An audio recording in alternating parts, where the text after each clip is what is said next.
जब लकी ने गीतिका का साथ नहीं दिया तो खुद गीतिका और उसके बाकी साथियों ने उन लड़कों को पीटना शुरू कर दिया था।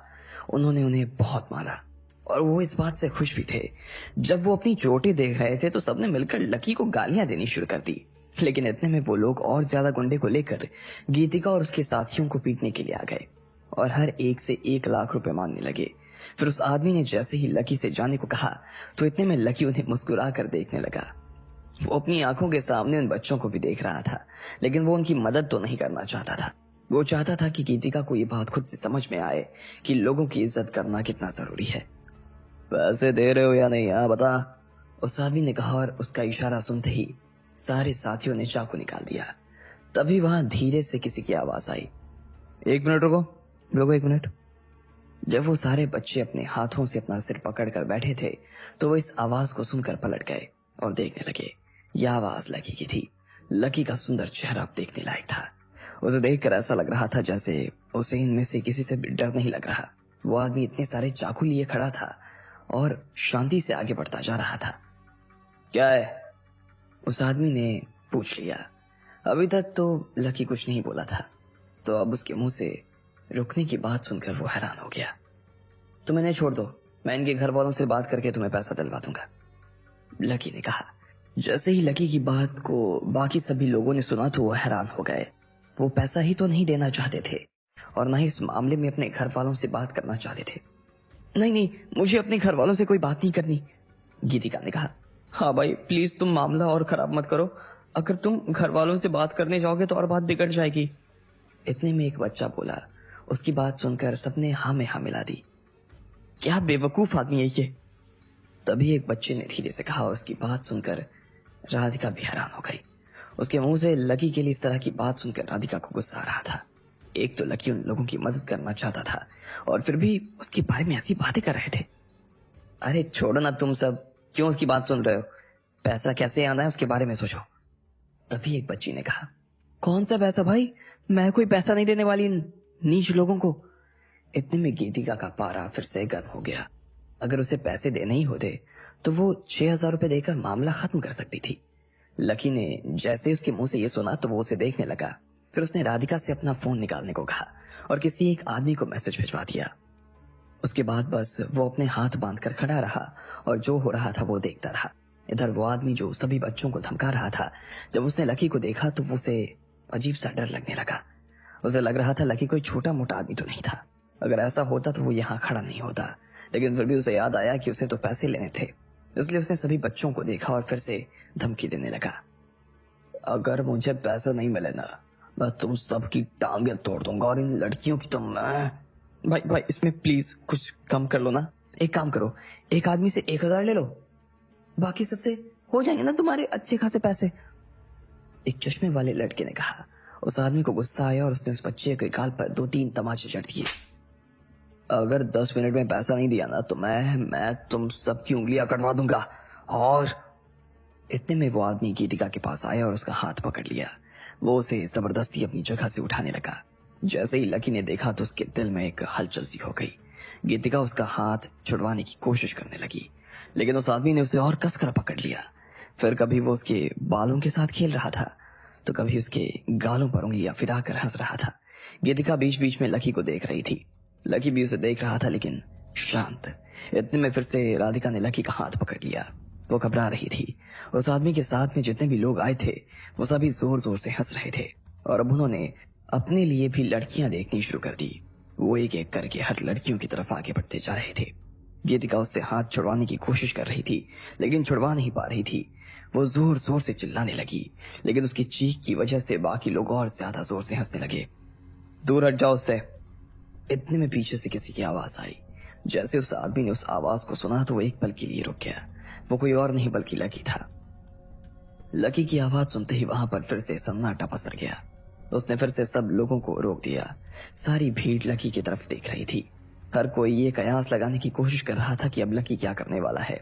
उस आदमी को भी लकी से दिल ही दिल में डर तो लग रहा था, लेकिन जब उसके साथ इतने सारे लोग हथियारों के साथ खड़े थे तो लकी अकेला उन सब का क्या ही बिगाड़ सकता था। इसलिए वो बस उसे देखकर हंस रहा था। क्यों हटूं मैं दूर बे, हाँ? और नहीं हटेगा तो क्या कर लेगा तू, हाँ? मारेगा तू मुझे? हीरो बनना है तेरे को, लड़कियों को बचाना है, बहुत शौक है हीरो बनने का। आ? उस आदमी ने कहा और फिर से अपने साथियों के साथ हंसने लगा। लकी ने अपनी पलकें तक ऊपर नहीं उठाई थी। वो इन लोगों को अपनी असली रूप और अपनी असली ताकत इतनी जल्दी नहीं दिखाना चाहता था। मैं कह रहा हूं ना, उससे दूर हट उससे। इस बार लकी ने उस आदमी की आंखों में आंखें डालकर देखा और ये कह दिया। इससे ज्यादा वो और कुछ नहीं कहना चाहता था, एक शब्द भी नहीं कहना चाहता था। उसकी धमकी सुनकर उस आदमी का दिमाग खराब हो गया जिसने गीतिका को पकड़ा हुआ था। देख, तू बीबी बच्चे वाला आदमी लग रहा है, हमारे बीच मत बोल वरना तेरे लिए ना अच्छा नहीं होगा, याद रखना, समझा क्या? उस आदमी ने कहा। सुन, मैं आखिरी बार तुझसे कह रहा हूं, तुझे तेरे पैसे से मतलब है ना, तुझे पैसे मिल जाएंगे, लेकिन लड़कियों को अब तूने या तेरे किसी भी लड़के ने हाथ लगाने की हिम्मत की ना तो तेरे लिए अच्छा नहीं होगा। लकी ने जवाब दिया। मारो साले को, साले चाकू उतार दो इसके पेट में, मुझे धमकी देता है। उस आदमी को इतना गुस्सा आया कि उसने अपने साथियों को देखते हुए ये हुक्म दे दिया। वो अपनी गैंग को एक आदमी के सामने झुकते हुए नहीं देख सकता था। उसकी बात सुनते ही ढेर सारे लोग लकी को मारने के लिए एक साथ उसकी दिशा में आगे बढ़ने लगे। लकी ने भी अपने आप को छिपाया नहीं, वो और ज्यादा तन कर सामने खड़ा हो गया। भाई, जैसे ही गीतिका ने देखा कि सब लोग लकी की तरफ बढ़ते चले आ रहे थे तो उसके मुंह से चीख निकल गई। जैसे उस आदमी ने उसे छोड़ा तो वो भागते हुए लकी के सामने जाकर खड़ी हो गई। भले ही टीवी पर उसने लकी को लड़ते हुए देखा था, लेकिन यहाँ पर वो अपनी वजह से लकी का पेट छलनी होते हुए नहीं देख सकती थी। उसने अपने दोनों हाथ फैलाए और लकी के सामने खड़ी हो गई। ठीक है, मैं रेडी हूं, लेकिन बस मेरी एक शर्त है, गीतिका ने उस आदमी से कहा। कैसी शर्त है? उस आदमी ने सवाल किया तो गीतिका लकी को देखने लगी। पहले तो वो उसके लिए स्टार था, लेकिन अब वो उसका नाम तक नहीं पहचान पा रही थी। मैं तुम्हारे साथ एक रात चलने के लिए तैयार हूँ, लेकिन उसके लिए तुम्हें मेरे दोस्तों और लकी को छोड़ना होगा, गीतिका ने कहा। अब वो आदमी दुविधा में पड़ गया। एक तरफ 10 लाख रुपए थे और दूसरी तरफ एक रात के लिए गीतिका जैसी सुंदर लड़की। उसे समझ नहीं आ रहा था कि क्या किया जाना चाहिए। वो अपने दोस्तों को धोखा नहीं देना चाहता था, लेकिन गीतिका को देखकर वो रुक नहीं पा रहा था। ठीक है, उस आदमी ने कहा और अपने बाकी साथियों के साथ सारे हथियार को नीचे रखने के लिए कह दिया। गीतिका की बात सुनते ही सारे बच्चों की आंखों में आंसू आ गए। वो अकेली उन सब के लिए इतना कुछ सहने को तैयार थी। इतने में लकी उसकी बात सुनकर अंदर से हिल गया। उसे बचाने के लिए वो लड़की इस हद तक जाने को राजी थी। राधिका भी अपनी आंसुओं को रोक नहीं पाई। लकी और राधिका दोनों बस एक दूसरे को देखे जा रहे थे और मन ही मन गीतिका की तारीफ कर रहे थे। चलो रे, निकलो अभी तुम लोग इधर से, निकलो। उस आदमी ने पहले अपने लड़कों की तरफ देखा और फिर लकी और राधिका की तरफ देखने लगा। लकी फिर से उसकी बात सुनकर मुस्कुराने लगा। वो कुछ नहीं कह रहा था। उस आदमी ने लकी की आंखों में देखा और बोला, अपने आप को हीरो समझने की जरूरत नहीं है, समझा क्या? जब तू यहाँ से निकलेगा ना, मैं तब से ही तेरे पीछे किसी ना किसी को तो लगा दूंगा। वो तुझे पकड़ेगा और खत्म कर देगा। एक तीर से 2 निशाने, उसने कहा और हंसने लगा। इधर जैसे ही उसके साथी लोग वहां से जाने वाले थे, इतने में उन्होंने बाहर से किसी को आते हुए देखा। उन्हें देख वो घबराए हुए और भागते हुए अंदर आ गए। भाई वो देख, क्या है? उस आदमी ने आते हुए कहा। इतने में वो आदमी बाहर की तरफ आया और उसने देखा कि वहां पर करीब 50 लोग अंदर आ गए। सबने काले कपड़े पहन रखे थे और उनके हाथ में बंदूक थी। उन्होंने काले चश्मे भी पहने हुए थे और धीरे धीरे उस अस्तबल की तरफ बढ़ते जा रहे थे। जैसे ही उस आदमी ने अपनी ओर इतने लोगों को आता देखा तो वो घबरा गया। उसे समझ नहीं आ रहा था कि ये सब हो क्या रहा था। इनमें से कोई भी उन्हें अपनी गैंग का तो नहीं लग रहा था और न ही किसी को वो जानता था। फिर भी जब लोग और पास आने लगे तो उन्होंने देखा कि उसके पीछे गाड़ी भी चली आ रही थी। धीरे धीरे वो बच्चे भी अपनी जगह से खड़े हुए और उस काफिले को देखने लगे। इतने में उस गाड़ी में से 2 लोग नीचे उतरे। उन्हें देखकर ही वो समझ चुके थे कि ये उनके दोस्त नहीं थे, लेकिन जब एक को उन्होंने ध्यान से देखा तो वो हैरान हो गए। वो उनकी गैंग का लीडर चंदू था। उसके बाल उड़े हुए थे और उसका चेहरा कसा हुआ था, लेकिन इस वक्त वो जिस आदमी के सामने खड़ा था उसके सामने उसके चेहरे का रंग पूरी तरीके से उड़ गया था। वो ऊपर से नीचे तक कांपे जा रहा था और उसके सामने जो खड़ा था वो कोई और नहीं बल्कि जयंत था। चंदू, तुझे नहीं लगता कि तेरे लड़के बहुत ज्यादा उत्पात मचा रहे हैं? बच्चों को इन्होंने अंदर पकड़ा हुआ है। मुझे लगता है कि तेरी गैंग का काम आज खत्म ही कर देना चाहिए। जयंत ने जानबूझकर वहां खड़े हुए सारे लोगों को सुनाते हुए चिंटू से ये बात कह दी। नहीं जयंत भाई, मुझसे और मेरे लड़कों से गलती हो गई। आप प्लीज ऐसा मत कीजिए। मैं प्रॉमिस करता हूँ कि आज के बाद ऐसी भूल कभी नहीं होगी, किसी हाल में नहीं होने दूंगा मैं। चंदू ने कहा। जयंत खड़ा होकर अपनी नाक खुजा रहा था और उसे ऐसा करते हुए देखकर चंदू का डर और ज्यादा बढ़ गया। इधर इस पीले बालों वाले आदमी की जितनी भी हेकड़ी थी 10 मिनट में गायब हो गई। वो खुद चंदू से ज्यादा कांप रहा था। देखते ही देखते उसकी पैंट कब गीली हो गई उसे पता नहीं चला। जयंत भाई, इस गलती की माफी के लिए मुझे क्या करना होगा आप बताओ। हम तो बस अपना बिजनेस चला रहे हैं और अपने बिजनेस को हम बंद भी नहीं होने देना चाहते हैं। चंदू मुस्कुराने की पूरी कोशिश कर रहा था, लेकिन उसके चेहरे पर मुस्कान आने का नाम नहीं ले रही थी। उसे डर लग रहा था कि अगर एक भी गलत शब्द उसके मुंह से निकला तो उसके टुकड़े टुकड़े कर दिए जाएंगे। बाकी सब लड़कों की भी यही हालत थी। जयंत ने पहले चंदू को देखा और फिर दूर खड़े लकी को देखने लगा, लेकिन लकी को देखकर उसके चेहरे के भाव में कोई बदलाव नहीं आया। लकी ने राधिका को जब मैसेज भेजने के लिए कहा था तो साथ में ये भी लिखवाया था कि उसके और जयंत के बीच क्या रिश्ता है। इसका किसी को पता नहीं चलना चाहिए। खुद लकी को भी नहीं पता था कि जयंत के पास में इतने सारे आदमी थे। नहीं, अब किसी चीज की माफी नहीं मिलने वाली है। जो आदमी बच्चों के साथ ऐसा करते हैं उसे किस बात की माफी मिले भाई? हाँ, जयंत ने कहा। हाँ अंकल, और इसने तो मेरे साथ जबरदस्ती करने की कोशिश की। इतने में गीतिका ने आगे आते हुए कहा। ये सुनते ही चंदू और उसके बाकी लड़कों के कान खड़े हो गए। अब आगे क्या होने वाला था, क्या करने वाला था जयंत इनके साथ में, और कौन थी गीतिका? आपको क्या लगता है क्या होंगे इन सभी सवालों के जवाब? कमेंट बॉक्स में कमेंट करके हमें जरूर बताएं। और सभी सवालों के जवाब हमला करने के लिए आगे आ गए। इतने में गीतिका लकी को बचाने के लिए आगे बढ़ गई। वो लकी को अपनी वजह से किसी तरह का नुकसान नहीं आने देना चाहती थी। इतने में जयंत और उसके आदमी उनकी गैंग के लीडर चंदू को लेकर बाहर आ गए। वो लकी के कहने पर वहां आए थे, लेकिन जयंत लकी से नजर नहीं मिला रहा था। चंदू और उसके आदमी जयंत से माफी मांग रहे थे। इतने में गीतिका भी शिकायत करने के लिए आगे आ गई। हाँ अंकल, ये हमसे भी बहुत पैसे मांग रहा था। अच्छा हुआ आप आ गए, वरना पता नहीं हमारे साथ क्या करने वाला था।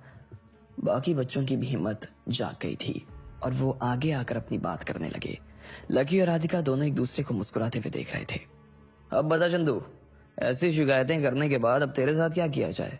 वैसे भी तेरे जैसे लोगों ने बहुत आतंक मचा रखा है भाई, जयंत ने कहा। चंदू की हालत ये सुनकर और ज्यादा खराब हो गई। मैं जयंत भाई, मैं चंदू ने कहा और सीधा जयंत के पैरों में आ गिरा। उसके पीछे उसके बाकी लोग भी आ गए और जयंत के पैर में गिर पड़े। वो भी अपने लीडर की तरह जयंत से माफी मांगने वाले थे। नहीं, माफी मांगने से कुछ नहीं होने वाला है। जो तूने किया है गलत है। जयंत की आवाज पूरे हॉल में गूंज गई और उसके साथ वाले लोग अपनी बंदूकें निकालकर तैयार हो गए। चंदू को पसीना आने लगा था। उसे समझ नहीं आ रहा था कि अब उसे क्या करना चाहिए था, इसलिए वो घूरते हुए उस पीले बालों वाले आदमी को देखने लगा जिसने गीतिका के साथ में जबरदस्ती करने की कोशिश की थी। उस आदमी ने फिर से जयंत की तरफ देखा और कहा, इसमें बॉस की कोई गलती नहीं है सर। जो हुआ है मेरी वजह से हुआ है। आप चाहो तो मुझे जो सजा दे सकते हो दे दो, लेकिन बस बॉस को छोड़ दो, उसने कहा।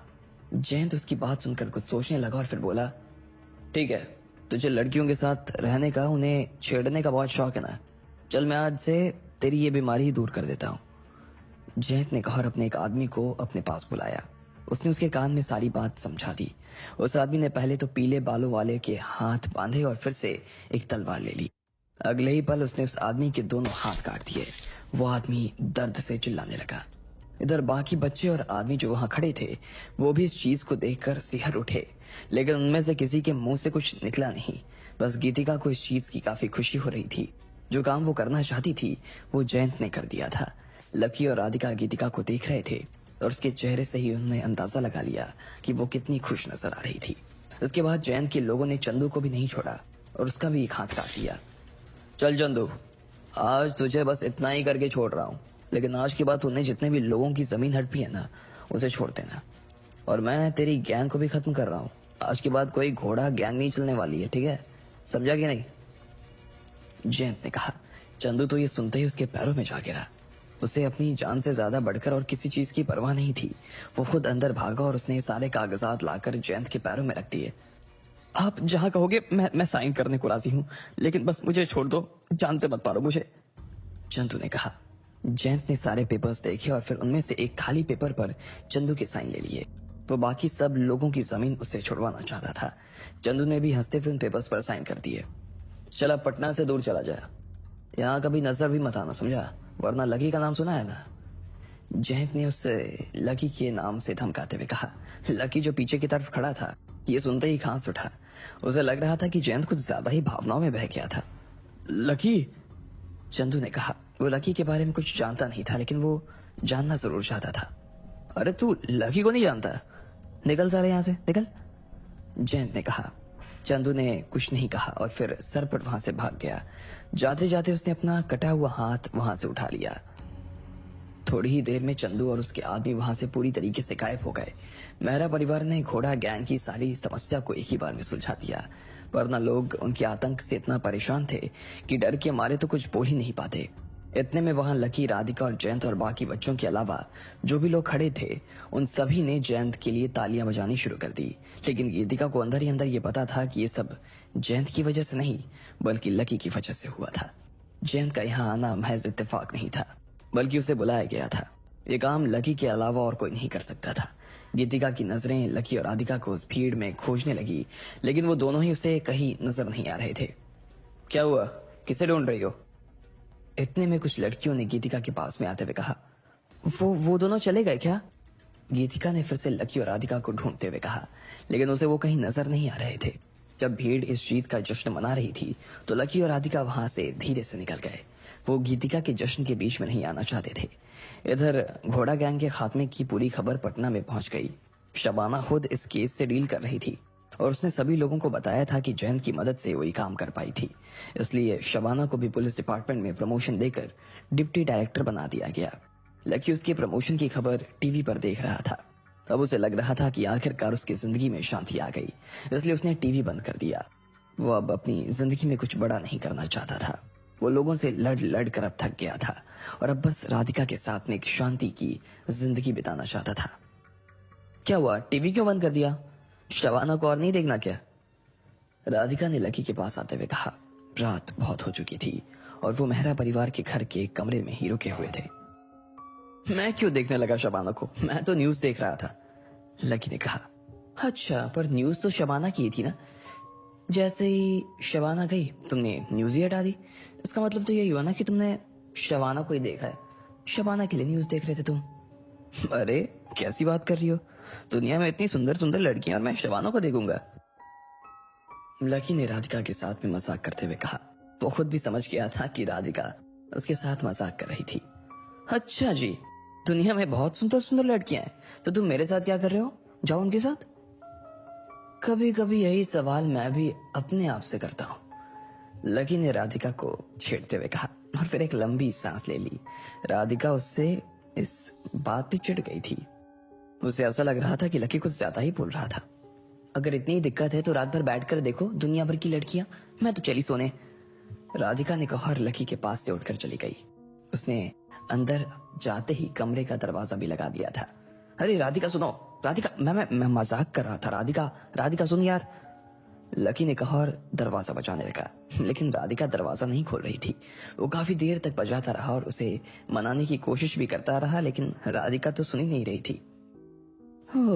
लगता है आज बाहर ही सोना पड़ेगा सोफे पर, लकी ने कहा और हताश सा सोफे की तरफ बढ़ने लगा। लेकिन इतने में राधिका ने दरवाजा खोल दिया। जैसे ही लकी ने दरवाजा खुलने की आवाज सुनी तो वो फिर से पीछे पलटकर देखने लगा। राधिका उसके सामने खड़ी होकर मुस्कुरा रही थी। थैंक गॉड राधिका, मुझे तो लगा कि तुम सच में नाराज। लेकिन इससे पहले लकी कुछ कह पाता, राधिका ने उसके मुंह पर एक चादर दे मारी और फिर से मुंह बनाकर दरवाजा बंद कर दिया। लकी के चेहरे पर जो खुशी आई थी वो फिर से गायब हो गई। अब जब उसके पास में कोई चारा बाकी नहीं रह गया तो उसने लाइट बंद की और चुपचाप वहीं सो गया। अगले दिन राधिका और लकी दोनों अपने अपने काम पर जाने लगे थे। लकी ने भी अपनी नौकरी नहीं छोड़ी थी और ना ही राधिका ने अपनी पढ़ाई। ये सब हो जाने के बाद अगले दिन ही राधिका फिर से अपनी क्लासेस जाने लगी थी और लकी फिर से गेट पर ड्यूटी करने लगा था। एक दोपहर जब लकी अपने गार्ड दोस्तों के साथ बैठकर खाना खा रहा था तो उसके फोन बजने की आवाज आई। लकी आमतौर पर खाना खाते हुए अपना फोन नहीं उठाता था। फोन को उसने काट दिया, लेकिन उसका फोन दोबारा बज उठा। अरे क्या बात है लकी भाई, देख लो किसका फोन है, कोई परेशान हो रहा होगा। होने दो, खाने से ज्यादा कुछ भी जरूरी नहीं है, और वैसे भी आप लोगों के साथ बैठकर खा रहा हूं तो किसी और के साथ बात कैसे कर सकता हूं, लकी ने कहा। इतने में जब तीसरी बार लकी का फोन बजा तो उसने फोन जेब से निकाल कर देख लिया वो फोन पृथ्वीराज का था। लकी को लगा कि उन्हें कोई जरूरी बात करनी होगी, इसलिए उसने तुरंत फोन उठा लिया। लकी, तुमसे कोई मिलने आया है, पृथ्वीराज ने कहा। अच्छा, अब कौन है? लकी ने पूछा। पता नहीं, पर वो तुम्हारा इंतजार कर रहा है। क्या तुम यहाँ बंगले पर आकर उससे मिल सकते हो? वो तुमसे कुछ बात करना चाहता है, पृथ्वीराज ने कहा। वो उस इंसान का जिक्र बहुत सम्मान के साथ कर रहे थे, इसलिए लकी को लगा कि उसे जाना चाहिए था। अच्छा ठीक है, तो आप उनसे कहिए कि मुझसे बात करना चाहते हैं तो यहाँ आ जाएं, और उनसे ये भी कहना कि आपको परेशान ना करें, लकी ने कहा।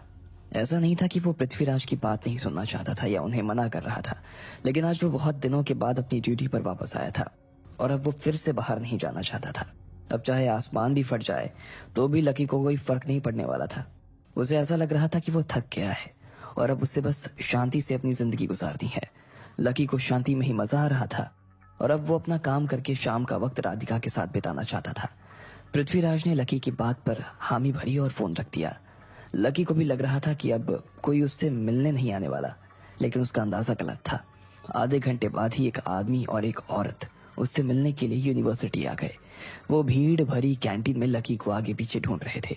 जिस तरह से वो उसे ढूंढ रहे थे वो काफी बेचैन नजर आ रहे थे। दोनों अपने कपड़ों की वजह से कैंटीन के लोगों से काफी अलग नजर आ रहे थे। उस आदमी ने भी शर्ट पैंट और ब्लेजर पहना था।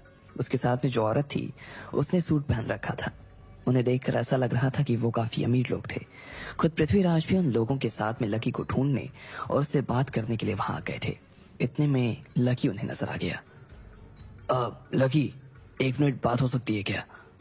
वो दोनों तुमसे बात करने के लिए आए हैं, कुछ बहुत अर्जेंट डिस्कशन करना चाहते हैं, पृथ्वीराज ने कहा।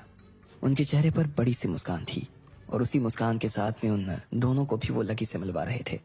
जो लोग पृथ्वीराज के साथ में आए थे वो भी कोई साधारण लोग नहीं थे। जब लकी के साथ बैठे बाकी गार्ड्स ने पृथ्वीराज को वहां लकी के पास देखा तो हैरान हो गए। लकी अपने से बहुत ऊंचे लोगों को जानता था। हालांकि लकी की पहचान के बारे में उन्हें थोड़ा बहुत आइडिया था, लेकिन आज जब सामने से उन्होंने ये सब देखा तो हैरान हो गए। इतने में बाकी के गार्ड्स लकी के आसपास अपनी थाली लेकर उठे और दूसरी जगह चले गए। वो लकी को परेशान करना नहीं चाहते थे। कैसी जगह है ये, उस आदमी ने कहा। उसके चेहरे पर उसकी खींच साफ नजर आ रही थी। लकी भी उसकी बात सुनकर उखड़ गया। वो यहाँ काम करता था और इस जगह के बारे में वो कुछ नहीं सुनना चाहता था। अब आगे क्या होने वाला था, कौन थे ये लोग और लकी से क्या चाहते थे? आपको क्या लगता है, क्या होंगे इन सभी सवालों के जवाब? कमेंट बॉक्स में कमेंट करके हमें जरूर बताएं और सभी सवालों के जवाब को जानने के लिए सुनते रहिए। लकी गीतिका को बचाने के बाद फिर से अपने काम पर आने लगा था। अब वो अपने जीवन में कुछ दिनों के लिए सिर्फ शांति चाहता था। वो तो ना किसी से लड़ना चाहता था और ना किसी को बचाना। वो जब अपने साथियों के साथ में बैठकर कैंटीन में खाना खा रहा था तब पृथ्वीराज का उसे फोन आया। 2 लोग उससे मिलना चाहते थे तो लकी ने उन्हें अपनी कैंटीन में ही बुला लिया। वो जैसे ही आए तो कैंटीन के बारे में उल्टा सीधा बोले, जो कि लकी को बुरा लग गया। आप यहाँ पर जगह देखने आए या फिर अपने काम से आए हो? थोड़ा ठीक से बात करो। इतने में उस आदमी के साथ जो औरत आई थी उसने उसे समझाते हुए कहा, अरे अरे हाँ, असल में मैं आपको पहचान नहीं पाया। वो क्या है कि आपने ऐसे गार्ड के कपड़े पहने हुए ना, और फिर आप बैठे भी बहुत सारे गार्ड्स के बीच ही थे, तो मुझे लगा आप लकी है नहीं। उस आदमी ने जानबूझकर लकी को छेड़ने के लिए कहा। इतने में उसके साथ की औरत ने लकी को मुस्कुराते हुए देखा। उसके देखने से ही समझ आ रहा था कि वो लकी से माफी मांगना चाह रही थी। लकी ने उसकी बात पर कोई ध्यान नहीं दिया और चुपचाप खाना खाने लगा। ऐसे में उस आदमी को सच में शक होने लगा कि वो गार्ड जो उसके सामने बैठा हुआ था वो लकी था भी या नहीं। मुझे लग रहा है कि हम किसी गलत आदमी के सामने खड़े हैं, चलो, उस आदमी ने कहा। उसका नाम हीरालाल था और उसके साथ में जो औरत थी उसका नाम रेवती था। हीरा अपनी जगह से खड़ा हुआ और जाने लगा। अरे क्या कर रहे हो, हमारा काम अभी पूरा नहीं हुआ है, बैठो ना, रेवती ने हीरा से कहा। पृथ्वीराज खुद भी लकी के पास में आकर बैठ गए। लकी ने उनके लिए चाय मंगवा ली थी और वो मुस्कुराते हुए उन दोनों की बातें सुन रहे थे। जब हीरा वहां से जाने लगा तो पृथ्वीराज ने उसे एक भी बार नहीं रोका। सुनो, मुझे भी 1 प्लेट इडली सांभर दो, इसकी खुशबू बहुत अच्छी आ रही है, पृथ्वीराज ने अपना चाय का कप नीचे रखते हुए कहा। यह सुनकर हीरा को और गुस्सा आ गया। वो लकी से किसी अच्छी जगह पर मिलना चाहते थे और पृथ्वीराज उन्हें यहाँ ले आए। ये बात उन्हें अपने आप में खटक रही थी और उसके बाद वो वहां एक गार्ड के साथ में खाना खा रहे थे। ये तो उन्हें और ज्यादा चुभ रहा था। रेवती समझदार थी और वो लकी के साथ टेबल पर बैठ गई। उसने अपने लिए भी चाय और इडली सांभर मंगवा लिया। अब हीरा को समझ में आ गया था कि लकी कितना बड़ा आदमी था। लकी ने धीरे धीरे खाना खत्म किया और बाकी सबका इंतजार करने लगा। थोड़ी ही देर में जब सबका खाना हो गया तो चारों वहां से खड़े हुए और हीरा की गाड़ी में बैठ गए। कुछ ढंग का खा ले, समझा? हीरा ने जाते हुए लकी को ताना कसा। कैसी बात कर रहे हो? क्यों उन्हें इतना गुस्सा दिला रहे हो? इतने में रेवती ने फिर से हीरा को शांत रहने के लिए कहा। क्या शांत रहना? और क्यों रहूं मैं इस आदमी के सामने शांत? सिक्योरिटी गार्ड है और मुझसे भी छोटा आदमी है, मैं इसकी क्या इज्जत करूं? हीरा ने कहा। वो लकी को कुछ खास पसंद नहीं कर रहा था। रेवती उसे समझाने की कोशिश कर रही थी लेकिन वो तो मान ही नहीं रहा था। वो खुद भी एक बॉक्सर था और बड़े बड़े बॉक्सर्स को चुटकियों में हरा दिया करता था। ऐसे में वो लकी से दबने वाला तो नहीं था। मैं और एक बार सुपरवाइजर से बात करती हूँ, हो सकता है कि उससे कुछ गलती हो गई हो, रेवती ने कहा। उसके ऊपर के लोगों ने उसे लकी से बात करने के लिए कहा था लेकिन उनकी बातचीत कुछ अच्छी नहीं चल रही थी। जब रेवती ने पता कर ही लिया कि वो लकी था तो लकी और पृथ्वीराज यूनिवर्सिटी के अंदर जाने लगे। इन लोगों पर ज्यादा ध्यान देने की जरूरत नहीं है, छोड़ो हटाओ, पृथ्वीराज ने कहा। अरे नाना, सवाल ही नहीं उठता, लकी ने कहा। अरे तुम ऐसे कैसे जा सकते हो? हम बात करने के लिए आए थे और तुम चले जा रहे हो, हीरा ने लकी के पीछे आते हुए कहा। उसे लकी के इस व्यवहार से गुस्सा आ रहा था। इतने में रेवती फिर से भागती हुई आई और उसने बात संभालने की कोशिश की। लकी जी, आप इनकी बात का गुस्सा मत कीजिएगा, मत सुनिए इनकी बात, मैं इनकी तरफ से माफी मांगती हूँ। अरे क्या माफी मांग रही हो उन लोगों से? इनको तो मैं अभी एक पंच में नीचे गिरा दूंगा, हीरा ने जोश में आते हुए कहा। वो भूल गया था कि वो किससे बात कर रहा था। हीरा, रेवती ने उसे डांटते हुए कहा। क्या हीरा, सर आराम से मुझे भी इस काम के लिए रख सकते थे ना?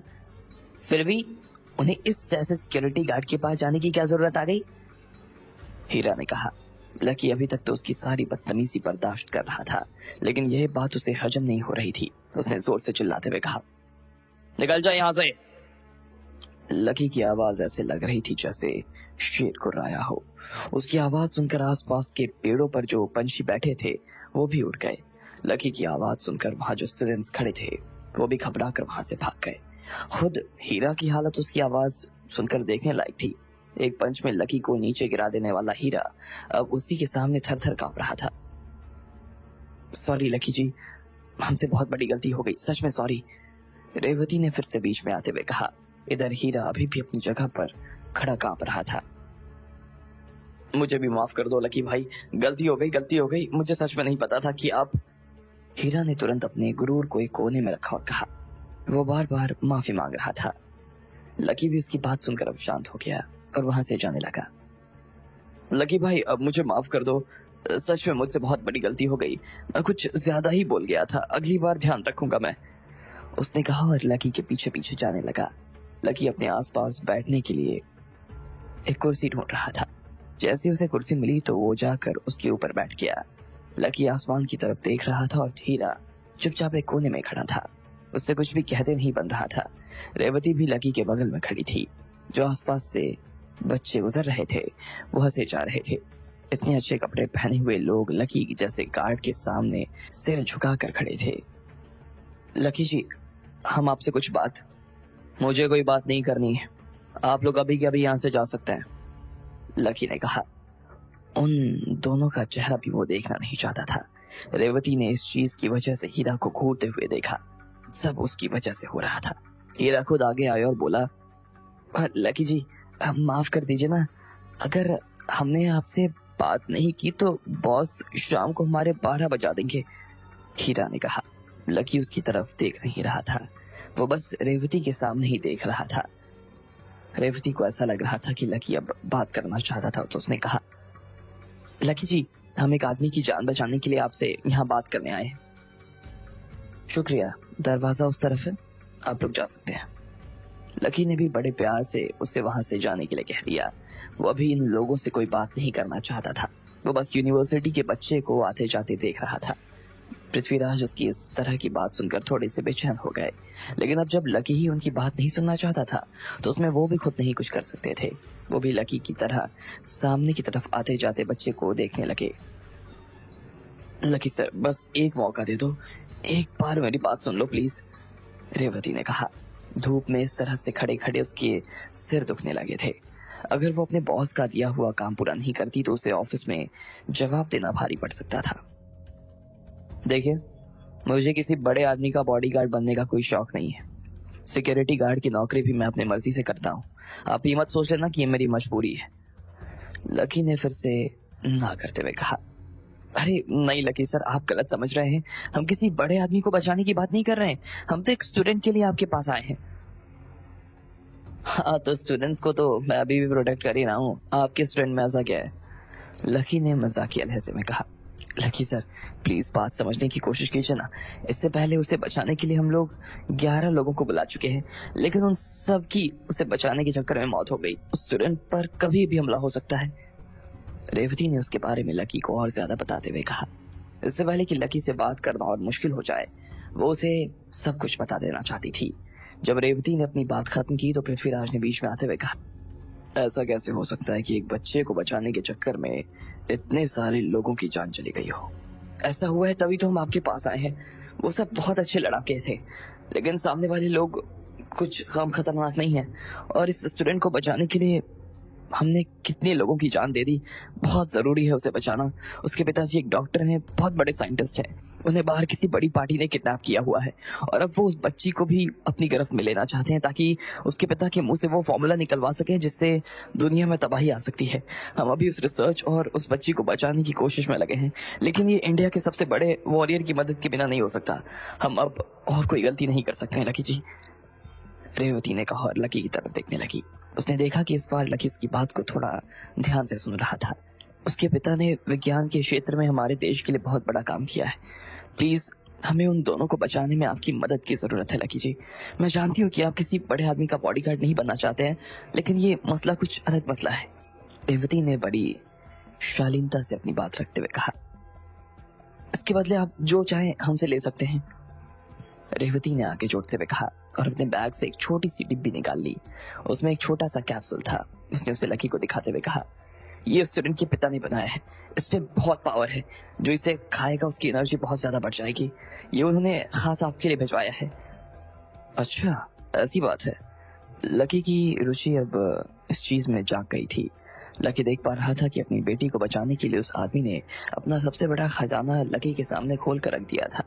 लकी उसे देख पा रहा था। वो सच में एक नायाब चीज थी। जब रेवती ने लकी के चेहरे के भाव में बदलाव आते देखा तो काफी खुश हो गई। अगर आप इस काम के लिए हाँ करते हैं तो हम आपको ये दे सकते हैं। आपको सिर्फ 3 महीने तक उस स्टूडेंट के साथ रहना होगा। 3 महीने बाद उसकी पढ़ाई पूरी हो जाएगी और आपका काम भी खत्म हो जाएगा, रेवती ने कहा और लकी को सीधी वो डिब्बी थमा दी। उसके हिसाब से उसके और लकी के बीच में कॉन्ट्रैक्ट साइन हो गया था। उन्हें ना सिर्फ लकी के ऊपर पूरा भरोसा था, बल्कि वो उसकी बहुत इज्जत भी करते थे। वो लोग उससे नौकरी पर नहीं रखना चाहते थे, वो बस उसकी मदद लेना चाहते थे। रेवती हीरा को भी अपने साथ इसलिए लेकर आई थी ताकि लकी की ताकत का अंदाजा लगाया जा सके, लेकिन उसे तो बिना लड़े ही लकी के बारे में सब कुछ पता चल गया। खैर, रेवती को भी उसे बीच में लाने की जरूरत नहीं पड़ी और उसका काम हो गया। वो अब काफी खुश नजर आ रही थी और उसके साथ में हीरा भी काफी खुश दिखाई दे रहा था। लेकिन इधर लकी के चेहरे पर चिंता की लकीरें साफ नजर आ रही थी। वो जिस नौकरी में भी लगा था उसे लग रहा था कि उसके बीच वो ये काम नहीं कर सकता था। मुझे माफ करना, लेकिन मैं ये अभी नहीं कर पाऊंगा, लकी ने कहा और वो कैप्सूल वापस कर दिया। उसका इंटरेस्ट 1 सेकंड में ही गायब हो गया। वो अपनी जगह से खड़ा हुआ और अपनी ड्यूटी वाली जगह पर जाने के लिए रवाना हो गया। रेवती उसके पीछे भाग रही थी। उसका बैग खुला हुआ था और अचानक से उसमें से एक फोटो नीचे गिर गई। लकी ने जब उस फोटो को देखा तो हैरान हो गया। आखिर किसका था वो फोटो? किसे बचाने की बात चल रही थी वहां पर? आपको क्या लगता है, क्या होंगे इन सभी सवालों के जवाब? कमेंट बॉक्स में कमेंट करके हमें जरूर बताएं और सभी सवालों के जवाब को जानने के लिए सुनते रहिए इंस्टा मिलियनेयर सिर्फ पॉकेट एफएम पर। पृथ्वीराज उन दोनों लोगों को अपने साथ में लेकर आ चुके थे। वो लकी से बात करना चाहते थे, लेकिन उसे सिक्योरिटी गार्ड की ड्रेस में देखकर हीरा ने उसे कमजोर समझ लिया। फिर जब लकी उसके ऊपर चिल्लाया तब उसे समझ आया कि लकी कौन था। उसके बाद रेवती ने उसे बताया कि वो एक स्टूडेंट को बचाने के लिए उसके पास में आई थी, लेकिन लकी ने मना कर दिया। वो जिस तरह का काम अभी कर रहा था उसमें वो रेवती का काम नहीं कर सकता था। तभी रेवती के बैग से एक फोटो गिरी। जैसे ही लकी ने उस फोटो को देखा तो देखता ही रह गया। उस फोटो में एक लड़की थी जिसका चेहरा छोटा सा था और वो किसी गुड़िया जैसी लग रही थी। तुम इसी लड़की की बात कर रही थी क्या? लकी ने उसका फोटो देखा और रेवती से पूछा, आप इसे जानते हैं क्या? इसी का नाम गीतिका है। रेवती ने तुरंत मौके को भुनाने की कोशिश करते हुए कहा। वो देख पा रही थी कि अब लकी का इंटरेस्ट थोड़ा सा बढ़ गया था। लकी ने उसकी तस्वीर को देखा और कहा, ठीक है, मैं ये काम करने के लिए तैयार हूँ। अरे वाह सर ये तो हमारे लिए बहुत बड़ी बात हो जाएगी। अगर आप आते हैं तो इससे अच्छा हमारे लिए और क्या हो सकता है? रेवती ने खुश होते हुए कहा। इस वक्त तो उसकी खुशी का कोई ठिकाना नहीं रह गया था। उसे लग रहा था जैसे उसके सीने पर से एक बहुत बड़ा बोझ हट गया था। हम आपके लिए विजन स्कूल में सारी चीजों का बंदोबस्त करवा देंगे। वहां पर आपका रहना खाना सब कुछ हो जाएगा। आप स्कूल को एक फिजिकल एजुकेशन के टीचर की तरह ज्वाइन करेंगे और साथ ही आप इनके क्लास टीचर भी होंगे। आपको बस बच्चों की क्लास लेनी है और गीतिका का ध्यान रखना है। रेवती ने तुरंत लकी को सारा काम समझाते हुए कहा। वो देख पा रही थी कि लकी अभी भी कुछ कंफ्यूज सा नजर आ रहा था। इतने में रेवती ने अपने हाथ से वो कैप्सूल की डिब्बी लकी के हाथ में रखी और वहां से निकल गई। जब वो दोनों रास्ते में आ गए थे तो रेवती ने हीरा से पूछा, तुम्हें वहां पर क्या हो गया था? अचानक से ऐसे कांपने क्यों लगे? अरे पता नहीं, मुझे खुद ही समझ नहीं आ रहा कि मेरे साथ क्या हो रहा था उस वक्त। मुझे बस लग रहा था कि अगर मैंने इस आदमी से लड़ने की कोशिश की ना, मर ही जाऊंगा शायद मैं। शरीर मेरा साथ ही नहीं दे रहा था और इसलिए मैं रुक गया। हीरा ने कहा। वो अभी भी थोड़ा बहुत घबराया हुआ नजर आ रहा था। वैसे विजन स्कूल यहाँ के इलाके का सबसे बढ़िया स्कूल था। वो शहर से काफी दूर एक खुले और बड़े मैदान में बना हुआ था। वहाँ का कैंपस काफी सुंदर था। वहाँ बच्चों के पढ़ने के लिए ढेर सारी किताबें थी और खेलने के लिए उससे भी ज्यादा जगह। वहाँ की पढ़ाई बहुत अच्छी थी। वहाँ से बहुत से होनहार बच्चे पढ़ लिख कर आगे निकल गए। वहाँ के बच्चों के साथ साथ टीचर्स का भी लेवल बहुत अच्छा था। लेकिन आजकल विजन स्कूल का नाम उसकी क्लास की वजह से काफी खराब था। उनके स्कूल की जो सीनियर क्लास थी वो बहुत ही बदमाश थी। वो इतनी ज्यादा उधम मचाती कि खुद उस स्कूल का प्रिंसिपल भी उनके आगे कुछ नहीं कर पाता। ऐसे में वो बस उनके स्कूल से विदा होने का इंतजार कर रहे थे। यहाँ के बच्चे आए दिन टीचर्स को और गार्ड्स को पीट दिया करते। कभी कभी वो अपने से नीचे वाली क्लास के बच्चे की भी पिटाई कर देते। वो लोग चलती क्लास में सिगरेट और शराब पिया करते और टीचर्स को अपने पैरों की जूती समझते थे। ऐसा नहीं था कि प्रिंसिपल उस क्लास को सुधारना नहीं चाहता था। उसने कई बार स्कूल के बड़े अधिकारियों को वहां बुलाया, लेकिन किसी के आने से वहां कोई असर नहीं हो पा रहा था। ऐसे में प्रिंसिपल को यही लगा कि जब तक ये लोग यहाँ से विदा नहीं लेने वाले थे तब तक उनके स्कूल का कुछ नहीं हो सकता था। अब उनके वहां से जाने में सिर्फ 3 महीने बचे थे और सब इन 3 महीनों के काटने का इंतजार कर रहे थे। उन क्लास में सभी अमीर लोगों के बच्चे पढ़ा करते। कुछ के पिता सरकारी अफसर थे तो कुछ के बड़े कारोबारी। ऐसे में किसी के भी बच्चे के साथ में कुछ भी ऊंचा नीचा होता तो उसके पेरेंट्स स्कूल की खाट खड़ी कर देते। प्रिंसिपल इसी चीज से परेशान होकर अपने ऑफिस में बैठा हुआ था। उसे आए दिन किसी न किसी बच्चे की ऐसी शिकायत आती रहती थी जिस पर वो सिर्फ अपना सिर पकड़कर ही बैठ सकता था। सर, आप जो डिसीजन ले रहे हैं वो तो मुझे सही नहीं लग रहा। ऐसा कैसे हो सकता है? मैं कभी इस चीज को नहीं एक्सेप्ट कर सकता हूँ। एक आदमी वहां प्रिंसिपल के सामने बैठा हुआ था। उसने सूट पहना हुआ था और साथ ही लेदर के जूते भी। उसके बाल जेल से चिपके हुए थे और वो आदमी कोई बड़ा आदमी लग रहा था। राहुल जी, आप शांत हो जाइए। मैं वही कर रहा हूँ जो मुझे ऊपर से करने को कहा गया है। प्रिंसिपल तब एक डॉक्यूमेंट पढ़ रहा था। उसने अपना चश्मा ऊपर किया और उस डॉक्यूमेंट को नीचे रखकर हाथ बांध कर बैठ गया। प्रिंसिपल को देखकर ऐसा नहीं लग रहा था कि उसे गुस्सा आ रहा था। वो बहुत ही शांति से अपना काम कर रहे थे, लेकिन इधर राहुल को इतना गुस्सा आ रहा था कि वो अपने आप को काबू में नहीं रख पा रहा था। लकी के आ जाने की वजह से उसे सबसे सीनियर क्लास के क्लास टीचर के पद से निकाल दिया गया था, जबकि वो ही इतने दिनों से इस क्लास को संभाल रहा था। आज रातों रात उसे उसकी क्लास वापस ले ली गई। यहाँ तक आने में राहुल को कितना पसीना आया था ये वही जानता था। वो बड़ी मुश्किल से पटना में बस पाया था और उससे भी ज्यादा मुश्किल से उसे यहाँ पढ़ाने की नौकरी मिल पाई थी। राहुल ने कितने लोगों के तलवे चाटे थे और कितनों को आगे ना कर करना पड़ा। तब जाकर आज वो यहाँ तक पहुंचा था।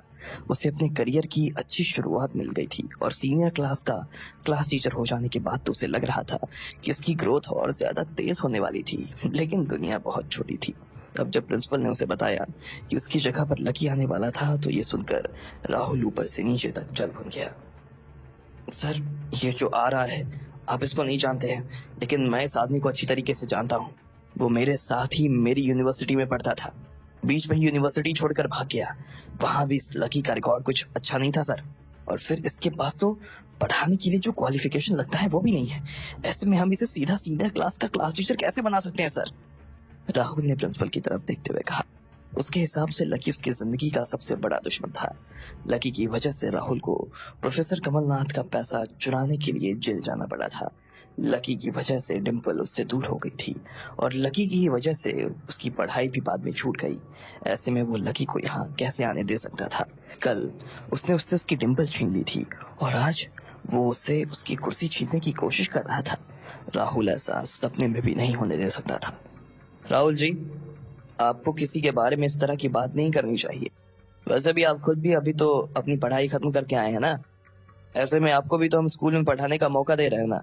अब जैसे आपको मौका मिला है वैसे ही इन जनाब को भी मौका मिलना चाहिए।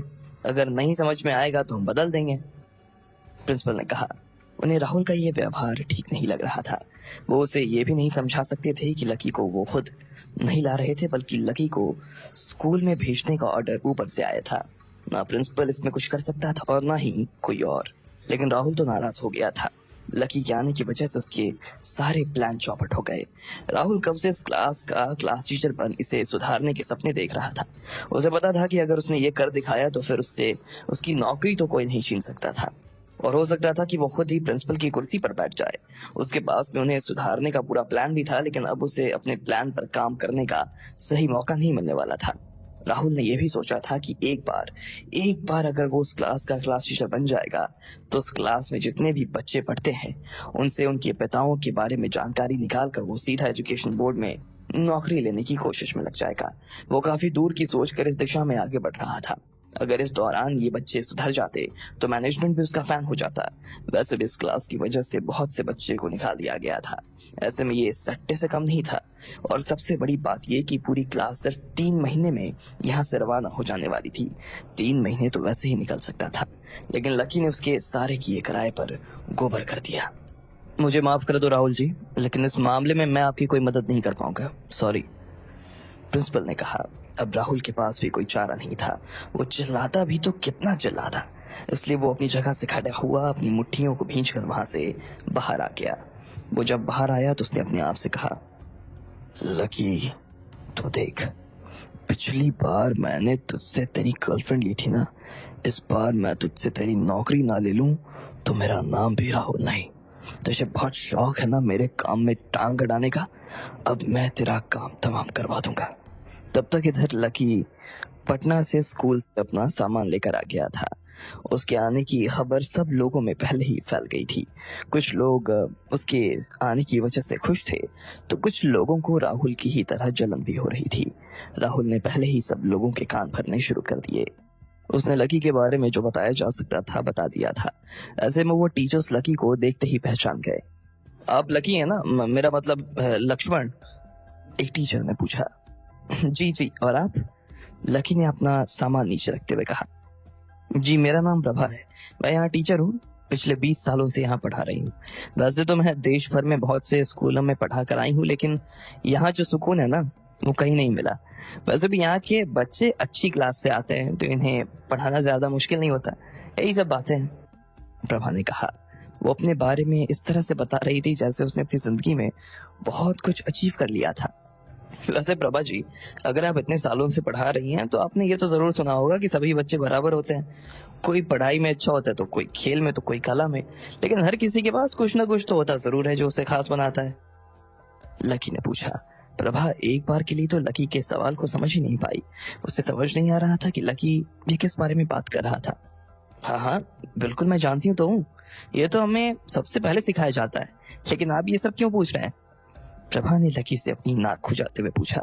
उसे लग रहा था कि लकी नया टीचर था, इसलिए उससे इस तरह का बचकाना सवाल कर रहा था।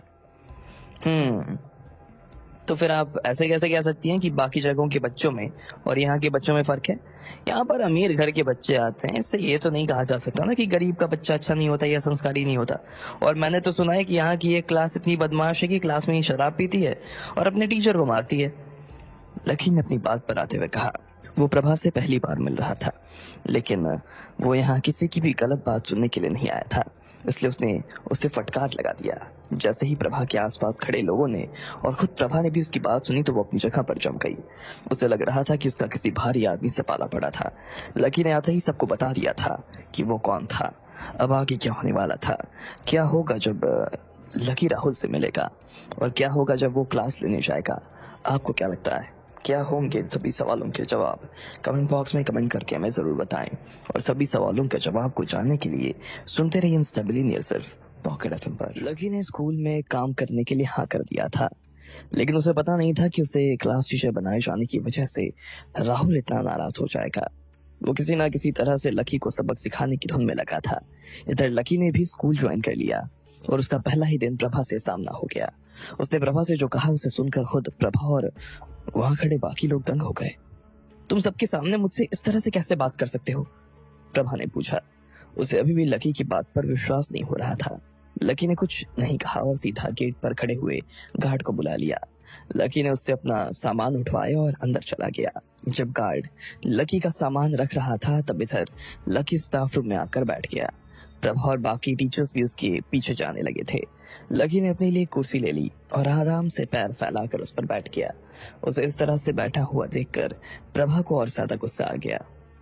तुम इस तरह से बिना बात का जवाब दिए अंदर कैसे चले गए? मैं तुमसे बात कर रही हूँ, सुनाई दे रहा है या नहीं दे रहा? मैं कुछ कह रही हूँ। लकी ने प्रभा की बात सुनी और फिर धीरे से हंसने लगा, लेकिन उसकी हंसी की वजह से स्टाफ रूम का माहौल गर्म हो गया। इतने में राहुल अपनी जगह से खड़ा हुआ और उसने टेबल पर अपना हाथ दे मारा। उसके लिए इससे अच्छा मौका और कोई नहीं हो सकता था। वो पहले दिन ही लकी पर हमला करना शुरू कर देने वाला था। लकी, ये किस तरह का एटीट्यूड है? एक लेडी टीचर तुमसे बात कर रही है और तुम उसकी बात सुन नहीं रहे हो। तुम प्यार से बात नहीं कर सकते क्या? प्यार से उनसे बात की जाती है जो प्यार से बात करने के लायक हो। अब जब मैडम खुद ही बच्चों के नुकसान की बात करेंगी तो फिर वो टीचर कैसे हुई? और जो स्कूल में टीचर होते हुए टीचर का काम ना करे, मैं उनसे प्यार से बात नहीं कर सकता। लकी ने कहा। तुम कभी नहीं सुधर सकते हो, राहुल ने कहा। उसे लगा नहीं था कि इतने से वक्त में लकी के अंदर इतना बदलाव आ जाएगा। पहले लकी उसके सामने जुबान तक नहीं खोलता था, लेकिन अब वो उसके मुंह पर जवाब दे रहा था। चुप रहो, मुझे पता है कि तुम्हें किस चीज की जलन हो रही है। यहाँ आने से पहले सब पता लगा कर आए हूँ, लेकिन मैं ये बता देता हूँ कि मैं उस क्लास का क्लास टीचर बन कर ही रहूंगा। अगर तुम्हें इससे कोई दिक्कत है तो तुम स्कूल की बिल्डिंग पर जाकर वहां से कूद जाओ। मैं इतनी आसानी से अपनी क्लास को तो छोड़ने वाला हूँ नहीं, समझे? लकी ने राहुल को झाड़ लगाते हुए कहा। उसकी बातें जैसे ही राहुल के दिल में चुप गई थी। उसे ऐसा लग रहा था जैसे लकी की ये सब बातें सुनकर उसे हार्ट अटैक आ सकता था। राहुल के चेहरे पर 12 बज गए। लकी को अब उस तरह से दबाया नहीं जा सकता था जिस तरह से वो पहले यूनिवर्सिटी में दब जाता था। उसे अब शांत रख पाना बहुत मुश्किल था। लकी उससे बदला नहीं ले रहा था, लेकिन उसे पता था कि अगर राहुल को पहले दिन चुप नहीं रखा गया तो वो क्या क्या कर सकता था। तुम्हारी हिम्मत कैसे हुई मुझसे इस तरह से बात करने की? बैठ जाओ राहुल जी, मैं तो बस आपको उकसाने की कोशिश कर रहा था। आपको तो सच में बड़ा गुस्सा आ गया, लकी ने बड़े प्यार से कहा। ये सुनकर राहुल और ज्यादा आग बबूला हो गया। इतने सारे लोगों के सामने उसकी हालत लकी ने 2 मिनट में खराब कर दी थी। लकी जी, ऐसी बात नहीं है, ये राहुल जी सीनियर क्लास के लिए बड़े परेशान रहते हैं। असल में सभी लोग उस क्लास से बड़े परेशान रहते हैं, इसलिए वो इस तरह से बात कर रहे होंगे, प्रिंसिपल ने कहा। वो उन दोनों के बीच में आकर खड़ा हो गया और झगड़ा रोकने की कोशिश करने लगा। 1 महीना, मुझे सिर्फ 1 महीना लगेगा इन बच्चों को सुधारने में। अगर मैं ऐसा नहीं कर पाया ना तो मैं रिजाइन कर दूंगा, तुरंत तुरंत बोल रहा हूँ, तुरंत। लेकिन मेरे काम में अगर किसी ने दखल देने की कोशिश की ना तो मैं उससे ऐसे ही बात करूंगा, लकी ने कहा। 1 महीने में? क्या मजाक कर रहे हो? जो क्लास आज तक सुधर नहीं पाई उसे 1 महीने में सुधार दोगे? तुम्हें पता नहीं है, वहां जाना अपने आप में ना नर्क जाने जैसा है। वहां बैठे सभी टीचर्स ने लकी के दावे के ऊपर शक करना शुरू कर दिया। अगर लकी ऐसा सोच रहा था तो वो चाहते थे कि उसे तुरंत वहां से निकाल दिया जाए, क्योंकि वो जिस तरह की बात कर रहा था वो तो नामुमकिन था। सब लोगों ने कहना शुरू कर दिया कि लकी यहाँ 1 महीना तो क्या, 1 दिन भी नहीं रुक सकता था। यहाँ के बच्चे उसकी हालत खराब कर देने वाले थे। उनके हिसाब से लकी अगर क्लास में 1 दिन भी बिता लेता तो वो मान लेते कि लकी टीचर है। तुम्हें क्या लगता है मेरा स्टूडेंट होना इतना आसान है? जब तक मैं स्टूडेंट को स्टूडेंट नहीं बना देता हूँ ना, तब तक मैं खुद टीचर नहीं बनता हूँ, लकी ने हंसते हुए कहा। उसकी ये बात सुनकर सभी लोगों को फिर से गुस्सा आ गया। लकी किस मिट्टी का बना हुआ था। ठीक है, चलो एक शर्त लगाते हैं। अगर 1 दिन में मेरे और उस क्लास के बीच में कुछ भी गलत हुआ, कोई शिकायत नहीं आई, तो क्या तुम सब प्लेग्राउंड के 50 चक्कर लगाओगे? लकी ने मजाक में पूछा। हाँ, लग गई शर्त, लगाऊंगी मैं, प्रभा ने हाँ कर दिया। उसे देखते हुए बाकी लोगों ने भी तुरंत हाँ में अपना सिर हिला दिया। तभी पीछे से लकी को किसी की आवाज आई। लकी जी। ये आवाज सुनकर वहां का माहौल एकदम शांत हो गया। खुद लकी भी पीछे मुड़कर देखने लगा। उसने देखा कि एक सुंदर महिला टीचर उसकी आंखों के सामने खड़ी थी। उसके आसपास वो कोई नहीं था। वो बस शांति से स्टाफ रूम में आ गई थी। मेरा नाम वहीदा है, मैं सीनियर क्लास को मैथ्स पढ़ाती हूँ। मैं बस आपसे यही कहना चाहती थी कि वो क्लास बहुत खतरनाक है, ऐसे में आप थोड़ा उनके साथ संभल कर रहना। वहीदा को देखकर लकी को लगा कि वो काफी शांत किस्म की और दयालु लड़की थी। उसकी उम्र यही कोई 28 साल के आसपास थी। ऐसा क्या? लकी ने पूछा। देखिए, आप इतना बड़ा चैलेंज ले रहे हैं, ये सुनकर मुझे बहुत अच्छा लगा, लेकिन मुझे लग रहा है कि आप थोड़ी सी जल्दी कर रहे हैं। पिछले हफ्ते ही भूषण जी को उन बच्चों की वजह से हॉस्पिटल में एडमिट होना पड़ा था, वहीदा ने याद दिलाते हुए कहा। हाँ, उसमें कोई बड़ी बात नहीं है, बस छोटे बच्चे हैं और उन्हें सही गाइडेंस नहीं मिला होगा, इसलिए इतना शोर मचा रहे हैं, और कुछ नहीं, लकी ने कहा। मैं आपको और एक चीज के लिए थैंक यू कहना चाहती हूँ। राहुल जी और प्रभा जी की वजह से बहुत से टीचर अपनी बात खुलकर नहीं रख पाते थे। आज आपने इन्हें शांत करवा दिया, तो मुझे लगता है कि अब सब अपनी बात ठीक तरीके से रख सकते हैं, वहीदा ने मुस्कुराते हुए कहा। लकी को उसकी बात अच्छी लगी। उसके बाद प्रिंसिपल ने लकी को क्लास में भेजने के लिए सारे इंतजाम कर दिए। उसे क्लास का रजिस्टर भी मिल गया और उसने बाकी बच्चों के फॉर्म भी देख लिए थे। थोड़ी ही देर बाद लकी क्लास के लिए रवाना हो गया। इधर क्लास में बच्चे अपने ही खेलों में लगे हुए थे। उन्हें भी पता चल गया था कि उनका नया क्लास टीचर आने वाला है, लेकिन उन्हें यह नहीं पता था कि उन्हें जो पढ़ाने आ रहा है वो लकी है। उन्हें राहुल ने पहले ही बता दिया था कि कोई लक्ष्मण नाम का आदमी उन्हें फिजिकल एजुकेशन पढ़ाने के लिए आ रहा था। अरे विशाल, हमें भी लकी के बारे में कुछ बताना भाई। सभी बच्चों ने विशाल नाम के एक बच्चे को घेरा हुआ था। उसकी उम्र 17-18 के आसपास थी। वो यहाँ के किसी बड़े आदमी का बेटा था और इसलिए पूरी क्लास में उसकी बहुत चलती थी। अरे लकी मत बोलो, सर लकी बोलो। सर लकी बहुत ही खतरनाक आदमी है। बिहार बॉयज ने सर लकी को मारने के लिए उनकी पूरी बिल्डिंग बम से भर दी थी। उन्हें लगा कि अब सर लकी जिंदा वापस नहीं आएंगे, लेकिन पता है क्या हुआ? क्या हुआ? सभी बच्चों ने पूछना शुरू कर दिया। जैसे ही बम फटा तो सर लकी पृथ्वीराज नाम के एक आदमी को अपनी पीठ पर बैठाकर नीचे कूद गए। नीचे आने के बाद भी उन्हें कुछ नहीं हुआ। सर लकी बहुत खतरनाक है। ये सब तुमने अपनी आंखों से देखा? अबे हाँ, देखा है मैंने अपनी आंखों से। सर लकी डेंजर आदमी है। जैसे ही सर कूदे, उनके पीछे आग की लपटें ही लपटें थी, लेकिन सर को कुछ नहीं हुआ, जरा भी नहीं। जैसे ही सभी बच्चों ने लकी के बारे में ये बातें सुनी तो वो उसके बारे में और ज्यादा कुछ जानने के लिए उत्सुक हो गए। विशाल भी लकी के बारे में सब कुछ ऐसे बताया जा रहा था जैसे वो खुद लकी के साथ ही रहता था। इधर जब विशाल बच्चों को ये सब बता रहा था तो गीतिका ने ये सारी बातें सुन ली। भले ही वो खुद बात करने नहीं बैठी थी, लेकिन उसे लकी बहुत पसंद था। सभी लड़कियां लकी के बारे में इस तरह से बातें सुनकर उसके ऊपर तो फिदा हो गईं। उन्हें बस लकी से मिलने का एक मौका चाहिए था, लेकिन विशाल ने उनकी उम्मीदों पर लात मार दी। जब शहर के बड़े बड़े लोग लकी से नहीं मिल सकते थे, तो फिर ये बच्चे क्या चीज थे? तभी क्लास की मॉनिटर ने बीच में आते हुए एक अनाउंसमेंट किया। अरे सब लोग मेरी बात सुनो, किस किस को 2000 पॉकेट मनी चाहिए बताओ? मॉनिटर ने पूछा। उसका नाम गुरमीत था। 2000 रुपए का नाम सुनकर ही सब बच्चे खुश हो गए। भले ही वो सभी अमीर घर के बच्चे थे, लेकिन उनके पिता उन्हें इतना पैसा इतनी आसानी से नहीं दिया करते, इसलिए सभी ने हाथ खड़ा कर दिया। राहुल सर ने कहा है कि अगर हम हमारे वो नए फिजिकल एजुकेशन के टीचर जो लक्ष्मण है ना, उनकी बैंड बजा देते हैं तो हम सबको 2-2 हज़ार रुपए देंगे। गुरमीत ने खुशी से उछलते हुए कहा। सभी बच्चों ने जैसे ये बात सुनी तो खुशी के मारे उछल पड़े।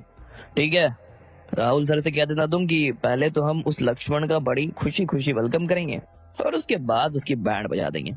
हम आज ही उसे बाहर करवा देंगे, देख लेना, विशाल ने कहा। सभी बच्चों ने उसकी बात सुनकर हाँ में सिर हिला दिया और अब वो लक्ष्मण के क्लास में आने का इंतजार करने लगे। गुरमीत वहां किसी पहरेदार की तरह घूम रहा था। उसकी नजर जब गीतिका पर गई तो उसने देखा कि वो आराम से बैठकर कुछ पढ़ रही थी। गीतिका, क्या पढ़ रही हो? गुरमीत ने पूछा। उसे समझ नहीं आ रहा था कि गीतिका इतनी पढ़ाई क्यों कर रही थी, लेकिन गीतिका के पास उस बात का कोई जवाब नहीं था। जब से उसे पता चला कि उसके पापा कहीं चले गए थे और फिर जब वो लकी से मिली तो उसके बाद से उसका किताबों में इंटरेस्ट और ज्यादा बढ़ गया। इससे पहले कि गीतिका उसकी बात का कोई जवाब दे पाती, कितने में स्कूल की घंटी बज गई। अब क्लास चेंज करने का टाइम आ गया था। सारे टीचर्स कॉरिडोर में इधर से उधर घूमते हुए सबसे सीनियर क्लास की तरफ नजर गड़ाए हुए बैठे थे। लकी क्लास के लिए निकल चुका था। तुम्हें क्या लगता है, लकी क्लास संभाल पाएगा? एक टीचर ने पूछा। मुझे तो नहीं लगता। इतने में उन लोगों के साथ में राहुल और प्रभा भी आकर खड़े हो गए। उनके हाथ में चाय के कप थे। उन्हें लग रहा था कि लकी आज पहले दिन ही मारा जाएगा। इधर लकी क्लास में पहुंच गया। क्लास भी चुपचाप बैठी थी। सारी चीजें वहां अपनी जगह पर नजर आ रही थी।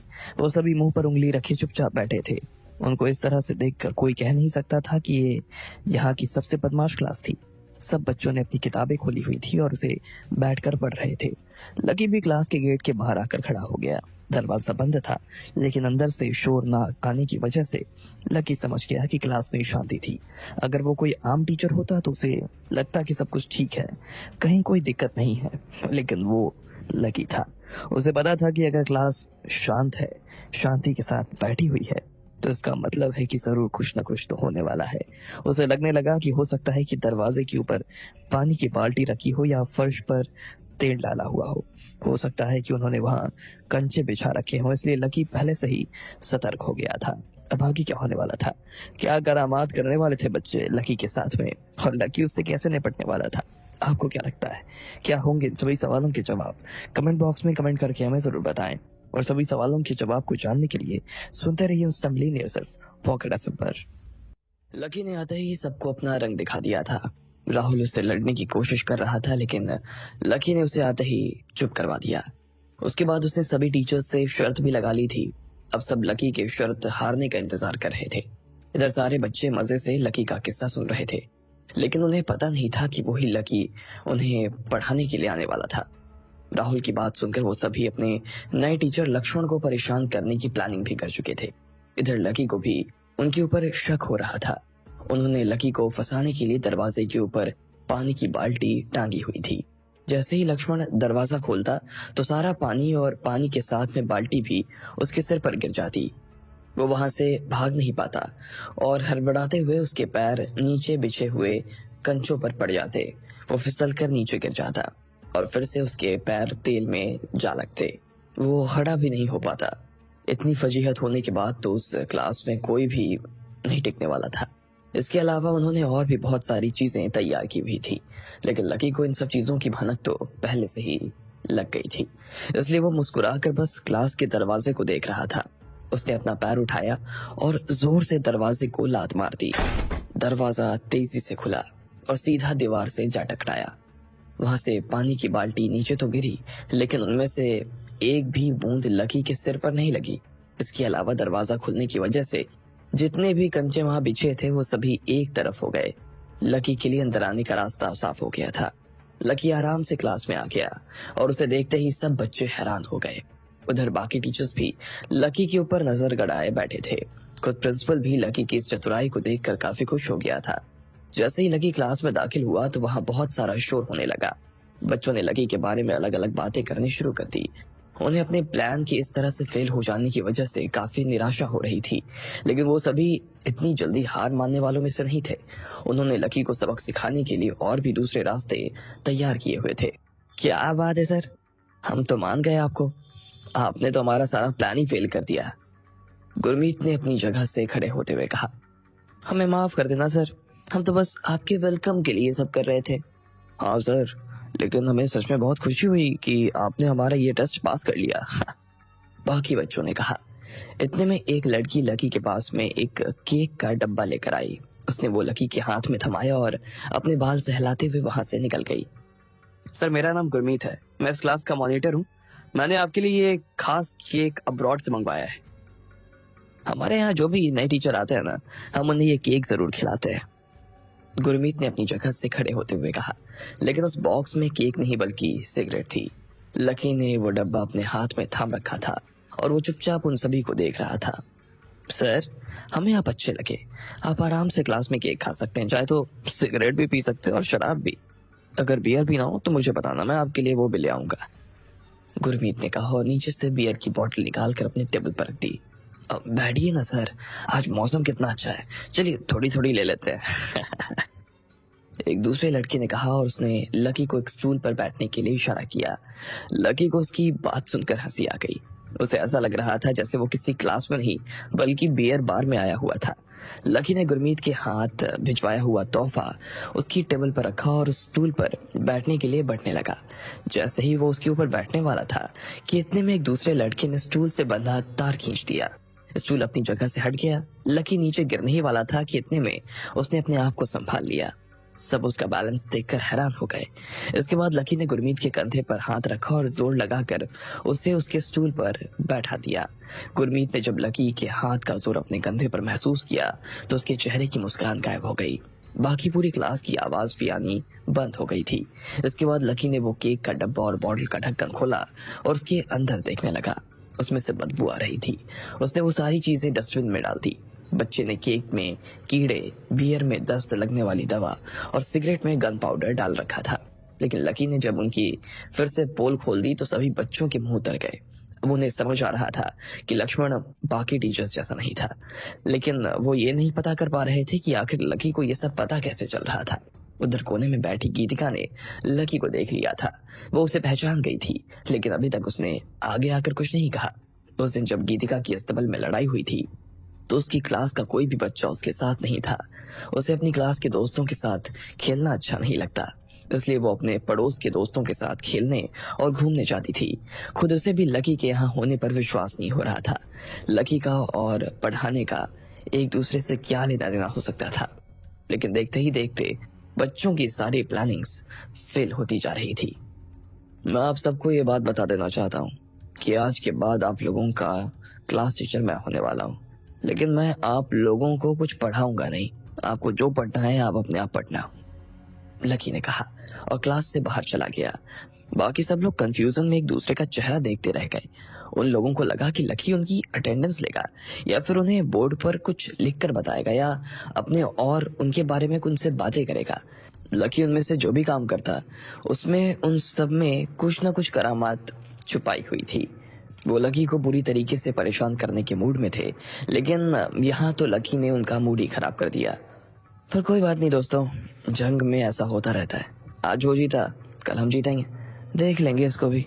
हाँ हाँ, देख लेंगे भाई, देख लेंगे। सभी बच्चों ने अपने जोश को बढ़ाने के लिए ये बात एक दूसरे से कही, लेकिन गीतिका इस सब में उसका साथ दे या ना दे उसे समझ नहीं आ रहा था। लकी क्लास में आया और सिर्फ एक लाइन बोल कर निकल गया। इस बात का उसके ऊपर बहुत बड़ा असर पड़ा। उसे अभी तक विश्वास नहीं हो रहा था कि ये वही लकी था जिससे वो उस दिन पहले मिली थी। उसे लगा कि ये दो आदमी थे, लेकिन अगर वो दोनों ही एक निकले तो। बस यही सोचकर गीतिका का दिल तेजी से धड़क रहा था। अपने इस कंफ्यूजन को दूर करने के लिए उसे लगा कि उसे क्लास वालों से कुछ बात करनी चाहिए, इसलिए वो अपनी जगह से खड़ी हुई और चिल्लाते हुए बोली, चुप हो जाओ सब, चुप। गीतिका की आवाज सुनकर जैसे क्लास में सन्नाटा छा गया। गुरमीत बस गीतिका की तरफ सवाल भरी नजरों से देख रहा था। विशाल और बाकी बच्चे भी उसे इसी नजरों से देख रहे थे। कोई भी गुरमीत के सामने कुछ बोलने से पहले 2 बार सोचता था। मैं तुम्हें एक बात बता देना चाहता हूँ, तुम में से कोई भी लक्ष्मण सर के खिलाफ ना तो कुछ बोलेगा और ना ही उनके साथ किसी तरह की कोई शरारत करने की कोशिश करेगा। जिसने भी ऐसा किया समझ लो मैं उसकी बैंड बजा दूंगा, गुरमीत ने कहा और क्लास से बाहर निकलकर लकी के पीछे जाने लगा। वो लकी से उसकी असली पहचान जानने के लिए बेताब हुए जा रहा था। उसकी बात सुनकर विशाल के चेहरे के भाव बदल गए। खुद गीतिका और क्लास के बच्चे भी हैरान थे। गुरमीत अपनी जगह से खड़ा हुआ और उसने लकी को परेशान करने के लिए जो और प्लान बनाए थे सभी कैंसिल कर दिए। इस पर क्लास में दो ग्रुप बन गए। एक को लगा कि गुरमीत जो कर रहा था सही था, क्योंकि लकी सच में खतरनाक आदमी जान पड़ रहा था। वहीं दूसरी तरफ कुछ बच्चे ऐसे थे जिन्हें लगता था कि गुरमीत गीतिका को पसंद करता था और उसे नाराज नहीं करना चाहता था, इसलिए ये सब कर रहा था। उधर जब क्लास में बच्चों ने इतना बड़ा फैसला ले ही लिया था, तब इधर स्टाफ में प्रभा गर्व से फूली नहीं समा रही थी। ये आदमी बड़ी बड़ी इतनी हाँक रहा था, बच्चों के बीच में 5 मिनट खड़ा नहीं रह पाया। अभी तो खेल शुरू हुआ है, अब देखना जब पूरी क्लास इस आदमी से पढ़ने को ही मना कर देगी ना, तब क्या होने वाला है। तब स्कूल छोड़कर जाने के अलावा इसके पास तो कोई चारा ही नहीं रहेगा। राहुल ने भी हंसते हुए कहा। सभी लोग लकी का मजाक उड़ाने के लिए उसके आने का इंतजार कर रहे थे। अरे मैं बता रही हूँ ना, वो नहीं आने वाला। जो आदमी 5 मिनट में क्लास से बाहर आ गया हो, वो यहाँ अपना मुंह किस तरह से दिखाएगा, प्रभा ने कहा। बाकी सब ने भी उसी के सुर में बात करनी शुरू कर दी, लेकिन इधर लकी ने देखा कि क्लासरूम के बाहर कुछ अजीब हो रहा था। उसे ऐसा लगा कि बहुत सारे लोग बाहर से उसे देख रहे थे। वो उसकी हर चाल पर नजर रखने की कोशिश कर रहे थे। लकी को उसका मकसद अच्छे से याद था। वो यहाँ सिर्फ गीतिका को बचाने आया था, बाकी चीजों पर उसका अभी कोई ध्यान नहीं था। उसे ये भी पता था कि गीतिका भी उसकी तरफ ही देख रही थी, लेकिन अभी तक उसने उससे कोई बात नहीं की थी। Lakshman sir, Lakshman sir, sir. Geetika पीछे से भागते हुए आ रही थी। लकी उसकी बात सुनकर रुक गया। आप लकी हो ना? हाँ बताओ क्या हुआ? मुझे लगा नहीं था कि आप हमें यहाँ पढ़ाने आओगे। मुझे लग रहा था कि कोई आपके जैसा दिखने वाला आदमी यहाँ आया है। गीतिका ने सांसें संभालते हुए कहा। उसके चेहरे पर लकी की पहचान जानकर मुस्कान आ गई। जिंदगी ऐसी ही होती है, इसमें कुछ भी हो सकता है, लकी ने कहा। वो उसे ये अंदाजा नहीं लगने देना चाहता था कि वो यहाँ सिर्फ और सिर्फ उससे बचाने के लिए आया था। आपने उस दिन 2 बार मेरी जान बचाई, मुझे बहुत अच्छा लगा सर। मैं वो शाम कभी नहीं भूल सकती, गीतिका ने कहा। तुम रोज घर जाती हो और अपने घर वालों से बात करती हो? लकी ने बात को घुमाते हुए कहा। वो उसकी आंखों में अपने लिए कुछ देख पा रहा था। उसे ऐसा ही कुछ राधिका की आंखों में दिखता था, इसलिए उसने बात बदल दी। मेरे पापा डॉक्टर रजत अरोड़ा। जैसे ही गीतिका ने इतना भर कहा कि इतने में उसके चेहरे के भाव अचानक से बदल गए। शायद वो अपने पापा के बारे में बात नहीं करना चाहती थी, लेकिन लकी उसके मुंह से उनके बारे में सुनना चाहता था। वो दिन भर ना अपनी लैब में बिजी रहते हैं, उन्हें एक्सपेरिमेंट करने से फुर्सत ही नहीं मिलती। मैं पिछले 1 महीने से उनसे मिली नहीं हूँ और ना ही मैंने उनसे फोन पे बात की है, गीतिका ने कहा। लकी ये बात पहले से ही जानता था कि उसके पिता को किडनैप किया गया था, लेकिन गीतिका के रिश्तेदारों ने उससे ये बात नहीं बताई थी। लकी को उस लड़की के ऊपर तरस आने लगा। अच्छा, अब तुम मुझे यहाँ सबके सामने भाई मत बुलाना, मैं तुम्हारा टीचर हूँ, इसलिए ध्यान से बात करना, लकी ने कहा।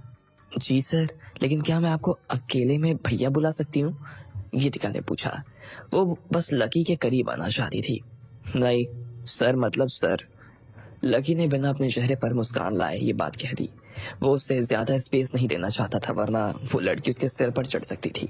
जी टीचर लकी सर, वैसे आपके साथ में आपकी मैडम टीचर नहीं आई, गीतिका ने हंसते हुए कहा। अरे कौन सी मैडम टीचर, क्या बात कर रही हो तुम? अरे वही मैडम जो आपके साथ उस दिन थी, जिस दिन मैं आपसे मिली थी, गीतिका ने उसे याद दिलाते हुए कहा। उसे राधिका के बारे में बात करने में जरा भी शर्म महसूस नहीं हो रही थी। किसी की पर्सनल लाइफ के बारे में इस तरह से बात करना अच्छी बात नहीं होती है, लकी ने उसे फटकारते हुए कहा और वहां से निकल गया। लकी उससे ज्यादा बात नहीं करना चाहता था। ये इतना खड़ूस क्यों है यार, गीतिका ने कहा और लकी को जाते हुए देखने लगी। अब आगे क्या होने वाला था? क्या लकी गीतिका को बचा पाएगा? क्या वो इस बिगड़ैल क्लास को सुधार पाएगा? आपको क्या लगता है, क्या होंगे इन सभी सवालों के जवाब? कमेंट बॉक्स में कमेंट करके हमें जरूर बताएं। और सभी सवालों के जवाब को जानने के लिए सुनते रहिए इंस्टा मिलेनियर सिर्फ पॉकेट एफएम पर। जैसे ही लकी क्लास में दाखिल हुआ तो बच्चों ने उसे परेशान करने के लिए तरह तरह के तरीके इजाद किए हुए थे, लेकिन उनमें से एक भी तरीका लकी के ऊपर काम नहीं कर रहा था। सिर्फ 5 मिनट में लकी क्लास से बाहर आ गया। सभी बच्चे उसका ये अंदाज देखकर दंग रह गए। असल में लकी को क्लास के बाहर कुछ लोग अंदर झांकते हुए नजर आ रहे थे। लकी यहाँ गीतिका को बचाने के लिए आया था। गीतिका खुद लकी के पीछे आई और उससे बात करने लगी, लेकिन जैसे ही वो जाने को था, इतने में लकी ने उसकी आखिरी बात सुन ली। मैं इतना खड़ूस क्यों हूँ? क्योंकि मैं हूँ, और मैं तुम्हें बता देता हूँ कि अगले 3 महीनों तक मैं यहीं रहने वाला हूँ। अगले 3 महीने तक मेरी नजर पूरी तरीके से तुम्हारे ऊपर टिकी रहेगी। तुम कुछ भी गड़बड़ करोगी तो वो मेरी आंखों से छिपने वाला नहीं है। आई बात समझ में? लकी ने कहा। हालांकि उसने उसे पूरी बात तो नहीं बताई, लेकिन थोड़ा सा हिंट जरूर दे दिया। उसकी आवाज काफी कड़क और भारी थी। अच्छा, लेकिन ऐसा क्यों सर? गीतिका ने पूछा। लकी को लगा कि अब उसके सवाल का जवाब उसे मिल जाना चाहिए। तुम्हारे पिता ने मुझे यहाँ तुम्हारी हिफाजत के लिए भेजा है। क्या? सच में? मैं ऐसा नहीं मान सकती, गीतिका ने कहा। उसे पता था कि उसके पिता को उसकी जरा से भी परवाह नहीं थी। वो तो बस अपनी दवाइयों में उलझे रहते। इसलिए गीतिका को लकी की बात पर विश्वास नहीं हो रहा था। देखो, मैं सच कह रहा हूँ, तुम्हारे पिता ने मुझे तुम्हारी रखवाली के लिए भेजा है, लकी ने कहा।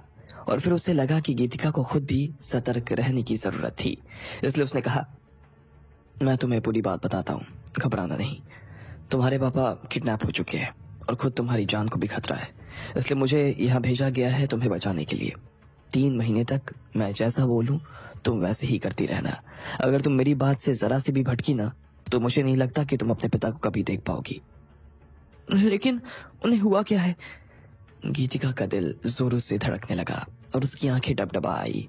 लकी इससे पहले कि उससे इस बात का जवाब दे पाता, इतने में उसका फोन बजने लगा। हेलो, लकी ने कहा। लकी जी, आप क्या कर रहे हैं? हमने आपको गीतिका को कुछ बताने से मना किया था ना, फिर आपने उसे सच क्यों बता दिया? उधर से रेवती की आवाज थी। भले ही वो लकी से बहुत प्यार से बात कर रही थी, लेकिन लकी उसकी बात सुनकर थोड़ा सा बेचैन हो गया। तो और आप लोग क्या चाहते हो? मैं क्या करूं? एक काम करते हैं, आप अपने एग्रीमेंट से इसे बचा लो, मैं यहाँ से चला जाता हूँ। अरे अरे, नहीं नहीं सर, आप तो नाराज हो गए। ऐसी बात नहीं है, वो तो बस थोड़ी सी टेंशन थी इसलिए। उधर से आवाज आई और वो लकी से माफी मांगने लगी। लकी ने चुपचाप उसका फोन काट दिया और सीधा गीतिका के पास आया। वो उसकी आंखों में आंखें डालकर देख रहा था। गीतिका उसे अपने आप को इस तरह से देखते हुए परेशान हो गई। उसे समझ अचानक से ये क्या हो गया था। लकी उसे ऊपर से नीचे तक देख रहा था और फिर उसने उसका हाथ पकड़ लिया। अरे सर, आप ये क्या कर रहे हैं? गीतिका ने कहा। उसे लकी के इस तरह से छुए जाने से डर तो लग रहा था, लेकिन मन के किसी कोने में उसे खुशी भी महसूस हो रही थी। वो भले ही उम्र में छोटी थी, लेकिन वो अपनी उम्र से काफी बड़ी लगती। उसका गठीला बदन और सुंदर गोल चेहरा किसी को भी अपनी तरफ आकर्षित कर सकता था। उसे अभी इस बात की खुशी हो रही थी कि इस बार लकी भी उसकी तरफ आकर्षित हो गया था, लेकिन ये उसकी सबसे बड़ी गलतफहमी थी। लकी वो बिल्कुल नहीं सोच रहा था जो गीतिका सोच रही थी। उसे तो उल्टा इस वक्त गुस्सा आ रहा था। वो समझ गया था कि सामने वाले ने गीतिका के बदन में एक मॉनिटर लगाया हुआ था। अगर ऐसा नहीं होता तो लकी ने उसे जो कुछ कहा था वो उसे सुन नहीं सकते थे। लकी को ये बुरा लगा कि वो उन दोनों के बीच की बातें सुनने वाले थे, इसलिए उसने जैसे ही फोन काटा वो गीतिका के शरीर में लगे उस ट्रांसमीटर को ढूंढने लगा। उधर गीतिका अपने गुलाबी गालों के साथ में लकी के सामने खड़ी थी। वो उसे बहुत ही प्यार से देख रही थी। लकी इतना सुंदर था कि उसे देखते ही गीतिका की सांसें अटक गई। उसके बदन में एक अलग सी खुशबू आ गई। उसकी वजह से गीतिका को ना जाने कैसा महसूस हो रहा था, लेकिन लकी को वैसा कुछ भी नहीं लग रहा था। अचानक से उसे उसकी कमर में कुछ हाथ लगा।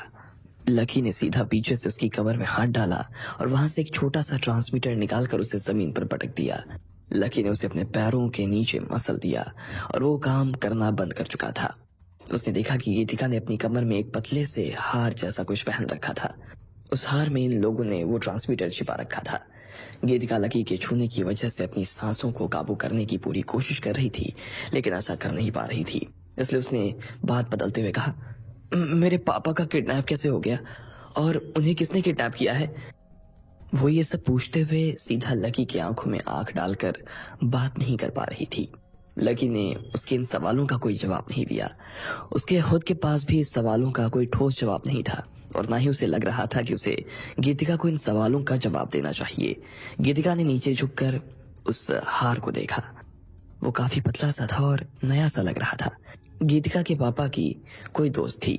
यह हार उसे उन्होंने दिया था, लेकिन उसे ये पता नहीं था कि इसे देने के पीछे का असली मकसद ये था कि वो सबके साथ हो रही उसकी बात सुन सके। क्लास में वापस जाओ अभी, लकी ने कहा। जी, जाती हूँ। गीतिका ने एक लंबी सी सांस ली और वहां से चली गई। उसे अंदर से बहुत कुछ महसूस हो रहा था जिससे वो खुद नहीं समझ पा रही थी। वो अपनी बेंच पर बैठी और अपना सिर नीचे झुका लिया। इधर राहुल लकी के ऊपर क्लास की तरफ से होने वाले अगले हमले का इंतजार कर रहा था। वो बच्चों की लकी के खिलाफ स्ट्राइक का इंतजार कर रहा था।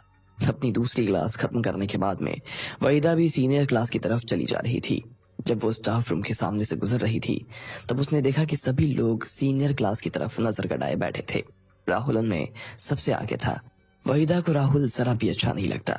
एक दिन शराब के नशे में उसने वहीदा के साथ में कुछ बदतमीजी करने की कोशिश की थी, लेकिन वहीदा ने उसे रोक दिया था। तब से राहुल उससे माफी मांगने की कोशिश कर रहा था, लेकिन वो उसे माफ नहीं करने वाली थी। वहीदा जी, मुझे नहीं लगता कि आपको अभी उस क्लास में जाना चाहिए। वहाँ के बच्चे लकी के खिलाफ स्ट्राइक करने वाले हैं, राहुल ने कहा।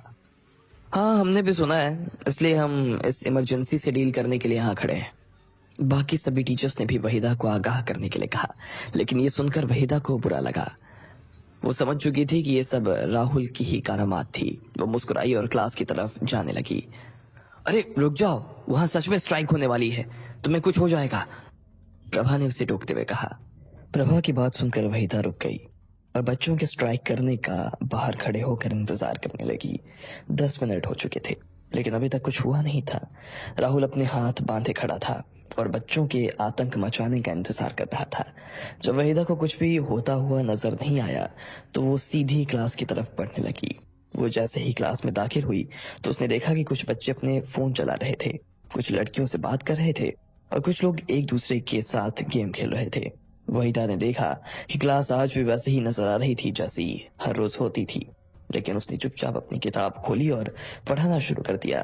हालांकि बच्चे उसकी बात नहीं सुन रहे थे, लेकिन फिर भी उसे इस बात की शांति थी कि उन्होंने लकी के खिलाफ कुछ किया नहीं था। वहीदा को राहुल और प्रभा की प्लानिंग फेल होती हुई नजर आ रही थी। लकी को अब नहीं निकाला जा सकता था। जैसे ही राहुल ने वहीदा के पढ़ाने की आवाज सुनी तो उधर राहुल के होश उड़ गए। काफी देर तक इंतजार करने के बाद भी वहां कुछ नहीं हुआ, लेकिन फिर भी राहुल ना जाने किस उम्मीद में वहां खड़ा था। यहाँ दरवाजे पर क्या कर रहे हो? इतने में राहुल को पीछे से किसी की आवाज आई। ये आवाज लकी की थी। अरे देखना, अभी ये सब बच्चे लकी के खिलाफ स्ट्राइक करने वाले हैं। ये सब उसकी वाट लगा कर रख देंगे, मजा आने वाला है, इतने में प्रभा ने हंसते हुए कहा। उसने देखा नहीं था कि लकी उसके पीछे ही खड़ा था। इतने में लकी ने उसकी खोपड़ी में एक मुक्का मारा और वहां से गायब हो गया। प्रभा आगे पीछे देखती रह गई, लेकिन उसे कोई नजर नहीं आया। राहुल, तुमने मुझे मारा क्यों? अरे मैंने आपको नहीं मारा मैडम, मैंने आपको नहीं मारा, राहुल ने कहा। क्या हुआ मैडम, जोर से लगी क्या? लगता है भगवान ने आपको आशीर्वाद दे दिया है, लकी ने दूर अपनी कुर्सी पर बैठे हुए कहा। प्रभा उसे गुस्से में देखती रही, लेकिन कुछ नहीं बोल पाई। गुस्से में देख रहे थे, लेकिन वो भी कुछ उससे कह नहीं पा रहे थे। तभी क्लास की घंटी बजी और वहीदा वहां से मुस्कुराते हुए बाहर आ गई। उसके बाद क्लास के बच्चे भी बाहर निकल गए। इधर सारे टीचर्स की उम्मीदें धरी की धरी रह गई। वहीदा, 1 मिनट, इतने में प्रभा ने उसे रोका। वहीदा रुक गई। क्या हुआ, आज क्लास में बच्चों ने कोई हंगामा नहीं किया? नहीं तो, मुझे तो कोई आवाज नहीं आई, आपको आई क्या? और आप क्या चाहती हैं? बच्चे हंगामा करते रहे, टीचर्स को परेशान करते रहे। एक टीचर्स होने के नाते मैंने आपसे ये उम्मीद तो कभी नहीं की थी, वहीदा ने कहा और वहां से मुस्कुराकर निकल गई। एक बार इस लकी का पत्ता साफ कर दूं, उसके बाद मैं इस वहीदा को भी नहीं छोड़ने वाला हूँ, राहुल ने गुस्से में अपने दांत भींचते हुए कहा। उसके बाद लंच हो गया, तब भी बच्चों की कोई शिकायत नहीं आई। लंच के बाद भी कोई शिकायत नहीं आई। सभी टीचर्स स्टाफ रूम में बैठकर लकी के आने के असर के बारे में बात कर रहे थे। कुछ लोगों को तो लकी अब ठीक भी लगने लगा, लेकिन राहुल इस बात को पचा नहीं पा रहा था। वो बस छुट्टी होने का इंतजार कर रहा था। जैसे ही छुट्टी होती तो वो बच्चों को पकड़कर उनसे असली बात जान लेता। वो पहले ही उनकी क्लास के गेट के बाहर आकर खड़ा हो गया। जैसे ही उसने देखा कि गुरमीत और विशाल बाहर आ रहे थे तो उसने उन्हें बीच में ही रोक लिया। क्या बात है यार, तुमने तो कहा था कि तुम स्ट्राइक करोगे, राहुल ने गुस्से में गुरमीत से पूछा। राहुल सर, आप होते कौन हो मुझसे इस तरह से बात करने वाले? आप मुझे नहीं बता सकते कि मैं क्या करूंगा और नहीं। रास्ते से हटो वरना यही गाड़ दूंगा। गुरमीत के मुंह से ये सुनकर राहुल के होश उड़ गए। उसके चेहरे का रंग उड़ गया था। वो अपनी लुटी हुई इज्जत को संभाल पाता कि इतने में उसे पीछे से किसी की आवाज आई। बच्चों, जल्दी से सब लोग यहाँ पर आओ, मैं आप लोगों को कुछ बढ़िया दिखाने वाला हूँ, लकी ने उन बच्चों की तरफ देखते हुए कहा। राहुल ने देखा कि लकी मैदान में खड़ा था। अचानक से उसे याद आया कि वो यहाँ अपनी शर्त पूरी करवाने के लिए खड़ा था। उसे याद आया कि शर्त के मुताबिक उसे भी मैदान के 50 चक्कर लगाने थे। एक राउंड 400 मीटर का था और 50 राउंड का मतलब हुआ 20 किलोमीटर। इसे पूरा करने से पहले उसकी जान चली जाने वाली थी और लकी ये सब उन बच्चों को दिखाकर उनका मजाक भी बनवाना चाह रहा था। राहुल को लकी के ऊपर और गुस्सा आने लगा। अगर शर्त पूरी नहीं की तो हालत खराब कर दूंगा, लकी ने कहा। बच्चे भी समझ गए थे कि इन दोनों के बीच में कोई ना कोई तो शर्त लगी थी। सारे बच्चे लोग चलो, मैदान में मजा आने वाला है, गुरमीत ने चिल्लाते हुए कहा और बच्चों को अपने साथ लेकर भाग गया। अब आगे क्या होने वाला है? क्या सच में सारे टीचर्स इतना लंबा दौड़ने वाले थे? क्या लकी सच में उनसे अपनी शर्त पूरी करवाएगा? में जो ट्रांसमीटर लगा था उसे निकाल दिया था। वो नहीं चाहता था कि कोई भी उसकी और गीतिका की बातें सुने। उधर राहुल और बाकी टीचर्स पूरी क्लास पर नजर जमाए बैठे थे। उन्हें लग रहा था कि बच्चे लकी के खिलाफ स्ट्राइक करने वाले थे, लेकिन बच्चों ने ऐसा कुछ नहीं किया। अब लकी को अपनी सुबह लगाई हुई शर्त याद आ गई और उसने टीचर्स को दौड़ता हुआ दिखाने के लिए सभी बच्चों को मैदान में बुला लिया। वो सारे बच्चे लकी की तरफ बढ़ने लगे। अब राहुल को गुरमीत के ऊपर गुस्सा आ रहा था।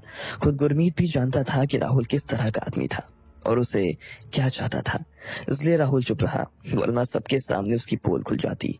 इधर थोड़ी देर बाद मैदान में सारे टीचर्स जमा हो गए। उन सभी के चेहरे पर उनकी भड़ास साफ नजर आ रही थी। लकी जी, आपको नहीं लगता कि आप जो ये कर रहे हैं वो ठीक नहीं है? हम सब तो वैसे भी एक साथ काम करते हैं और साथ काम करने वालों के बीच में हंसी मजाक तो होता रहता है, प्रिंसिपल ने कहा। नहीं सर, ये तो जमीर की बात है।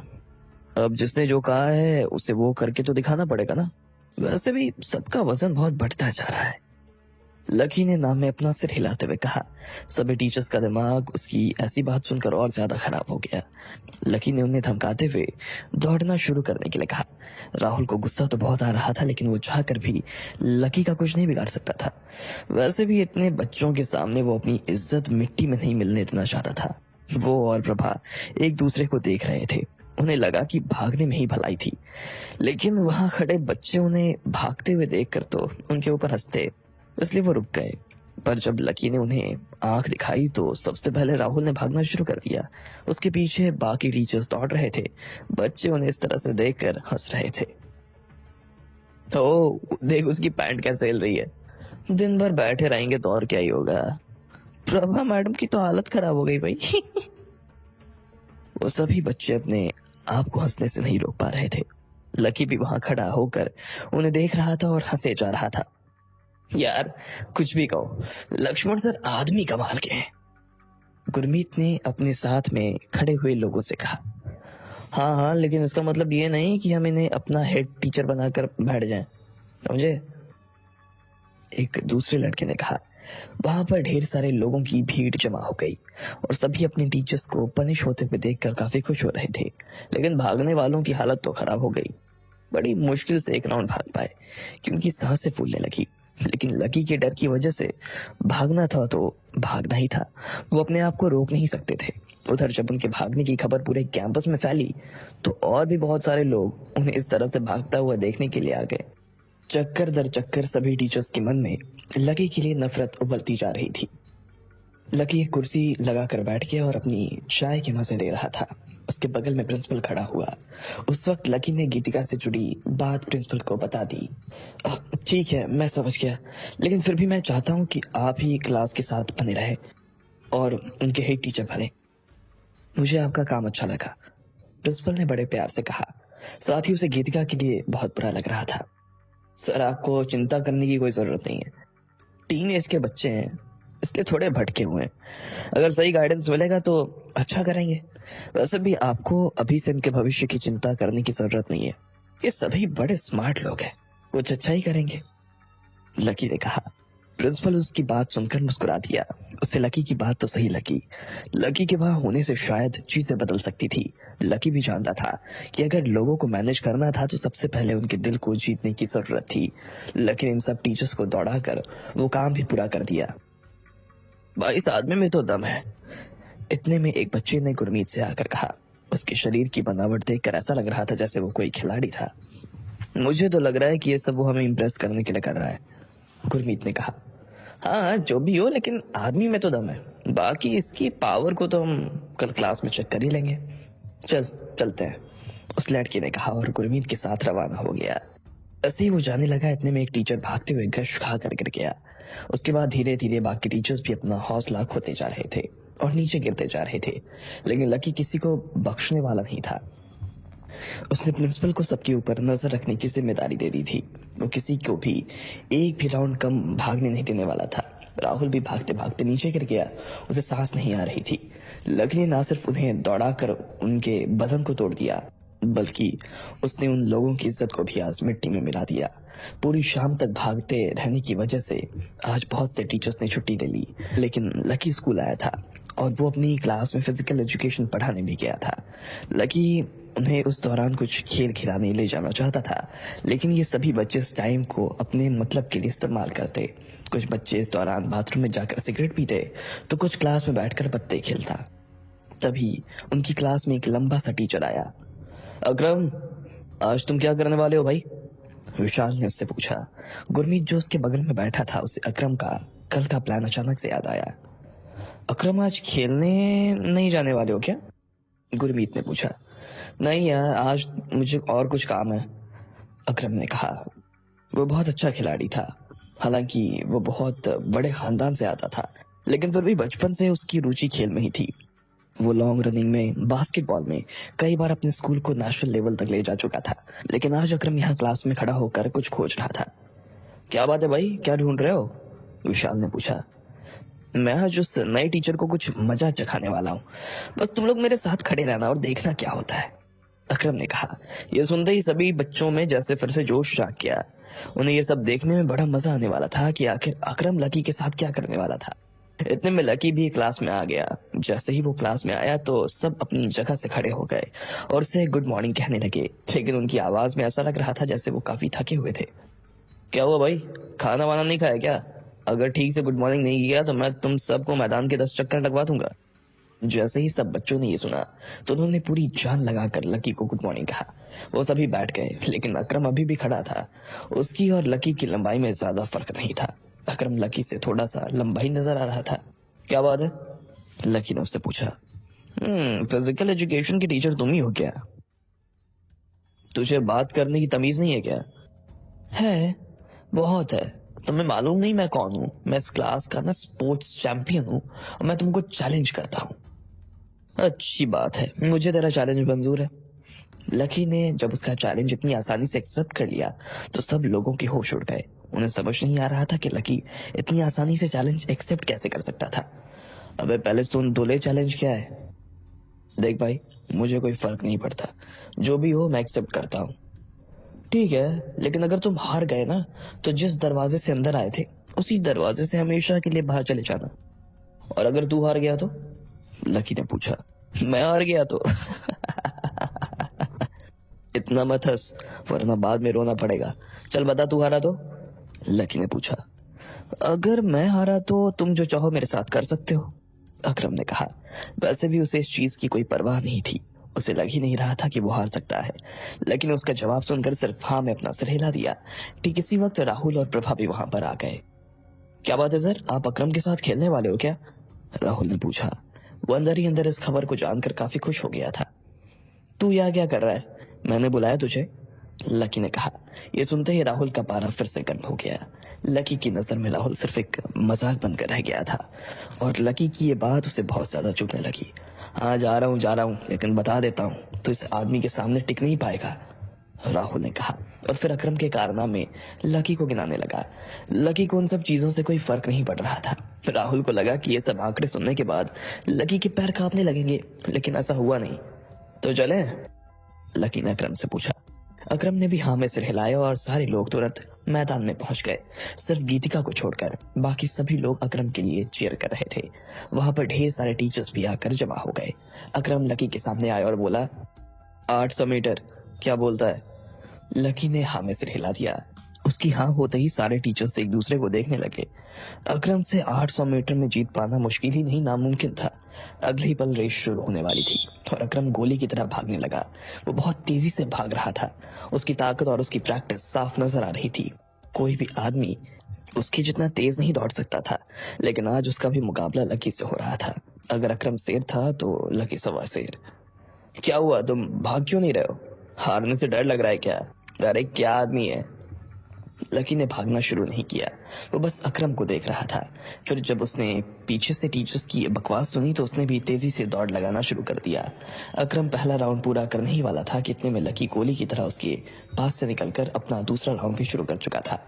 अकरम को शुरू में तो लगा कि लकी हाफ जाएगा, लेकिन जैसे ही उसने लकी के पैरों की वजह से उड़ती हुई धूल को देखा तो उसका दिमाग खराब हो गया। धूल में लकी की परछाई बहुत खूंखार नजर आ रही थी। अकरम देखता ही रह गया और लकी देखते ही देखते दूसरा राउंड भी पूरा कर चुका था। जब लोगों ने टाइमर देखा तो पाया लकी ने 1 मिनट के अंदर रेस को पूरा करके रिकॉर्ड तोड़ दिया। वहां खड़े किसी भी इंसान को अपनी नजरों पर विश्वास नहीं हो रहा था। न सिर्फ अकरम बुद्ध बनकर खड़ा था, बल्कि बाकी लोगों का भी यही हाल हो चुका था। राहुल को खुद लकी को देखकर ऐसा लगने लगा जैसे उसमें तो कुछ बात थी। क्या हुआ, हो गया या कुछ और बाकी है? लकी ने अकरम के पास आकर पूछा। हाँ हाँ है ना, अभी लॉन्ग जंप बाकी है, अकरम ने कहा। वो भी इतनी आसानी से लकी से हार नहीं मानने वाला था। रनिंग में भले ही लकी जीत गया, लेकिन लॉन्ग जंप में वो नहीं जीतने वाला था। मगर लकी को अपने ऊपर पूरा भरोसा था। इस बार जब अकरम ने लकी को पहले जाने के लिए कहा तो लकी ने मना कर दिया। अकरम खुद गया तो सबसे लंबी कूद लगाकर उसने वर्ल्ड रिकॉर्ड सेट कर दिया। इसके बाद जब लकी की बारी आई तो सब पहले से ही उसकी हार की खुशियां मनाने लगे। लकी भी उन लोगों के मजे लेना चाहता था, इसलिए उसने कूदते हुए अपने दोनों हाथों का इस्तेमाल नहीं किया और कूद गया।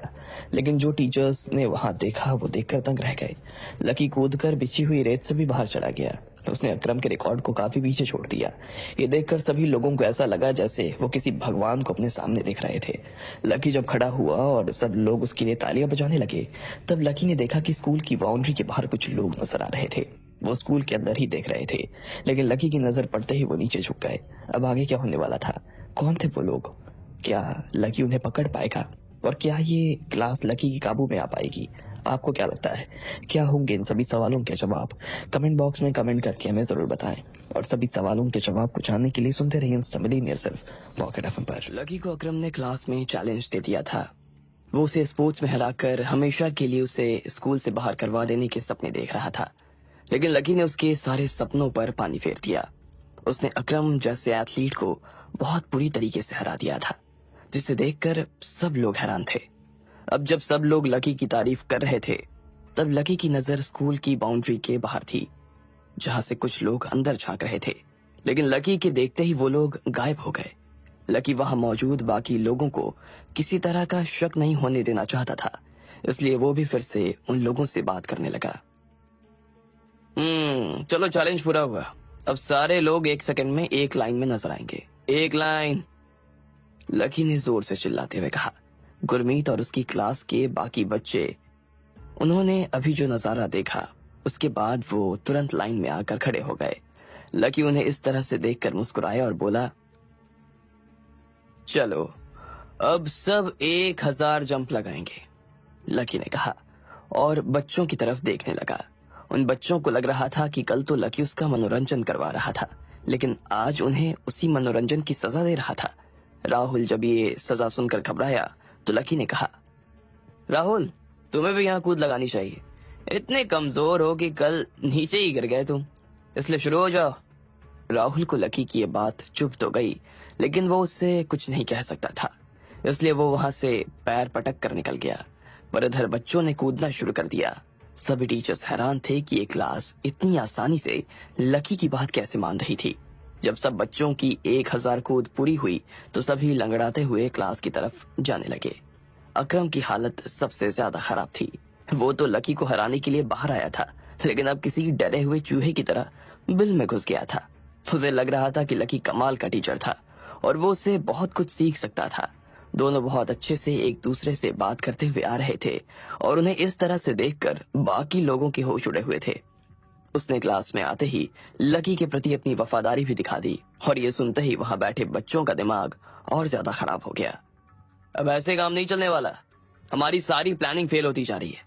लगता है आप डायरेक्ट एक्शन ही लेना पड़ेगा, वरना ये लक्ष्मण तो हमारे सिर पर ही चढ़ जाएगा। आज 1000 जंप लगवाए हैं, हो सकता है कल 2000 पुशअप लगवा दे, गुरमीत ने कहा। बाकी सभी बच्चों को उसकी बात सही लगी। वो लकी को ऐसे कैसे अपने ऊपर हावी होने दे सकते थे। मुझे तो लगता है कल स्कूल आओ और सीधी उसकी पिटाई करनी शुरू करो, गुरमीत ने कहा।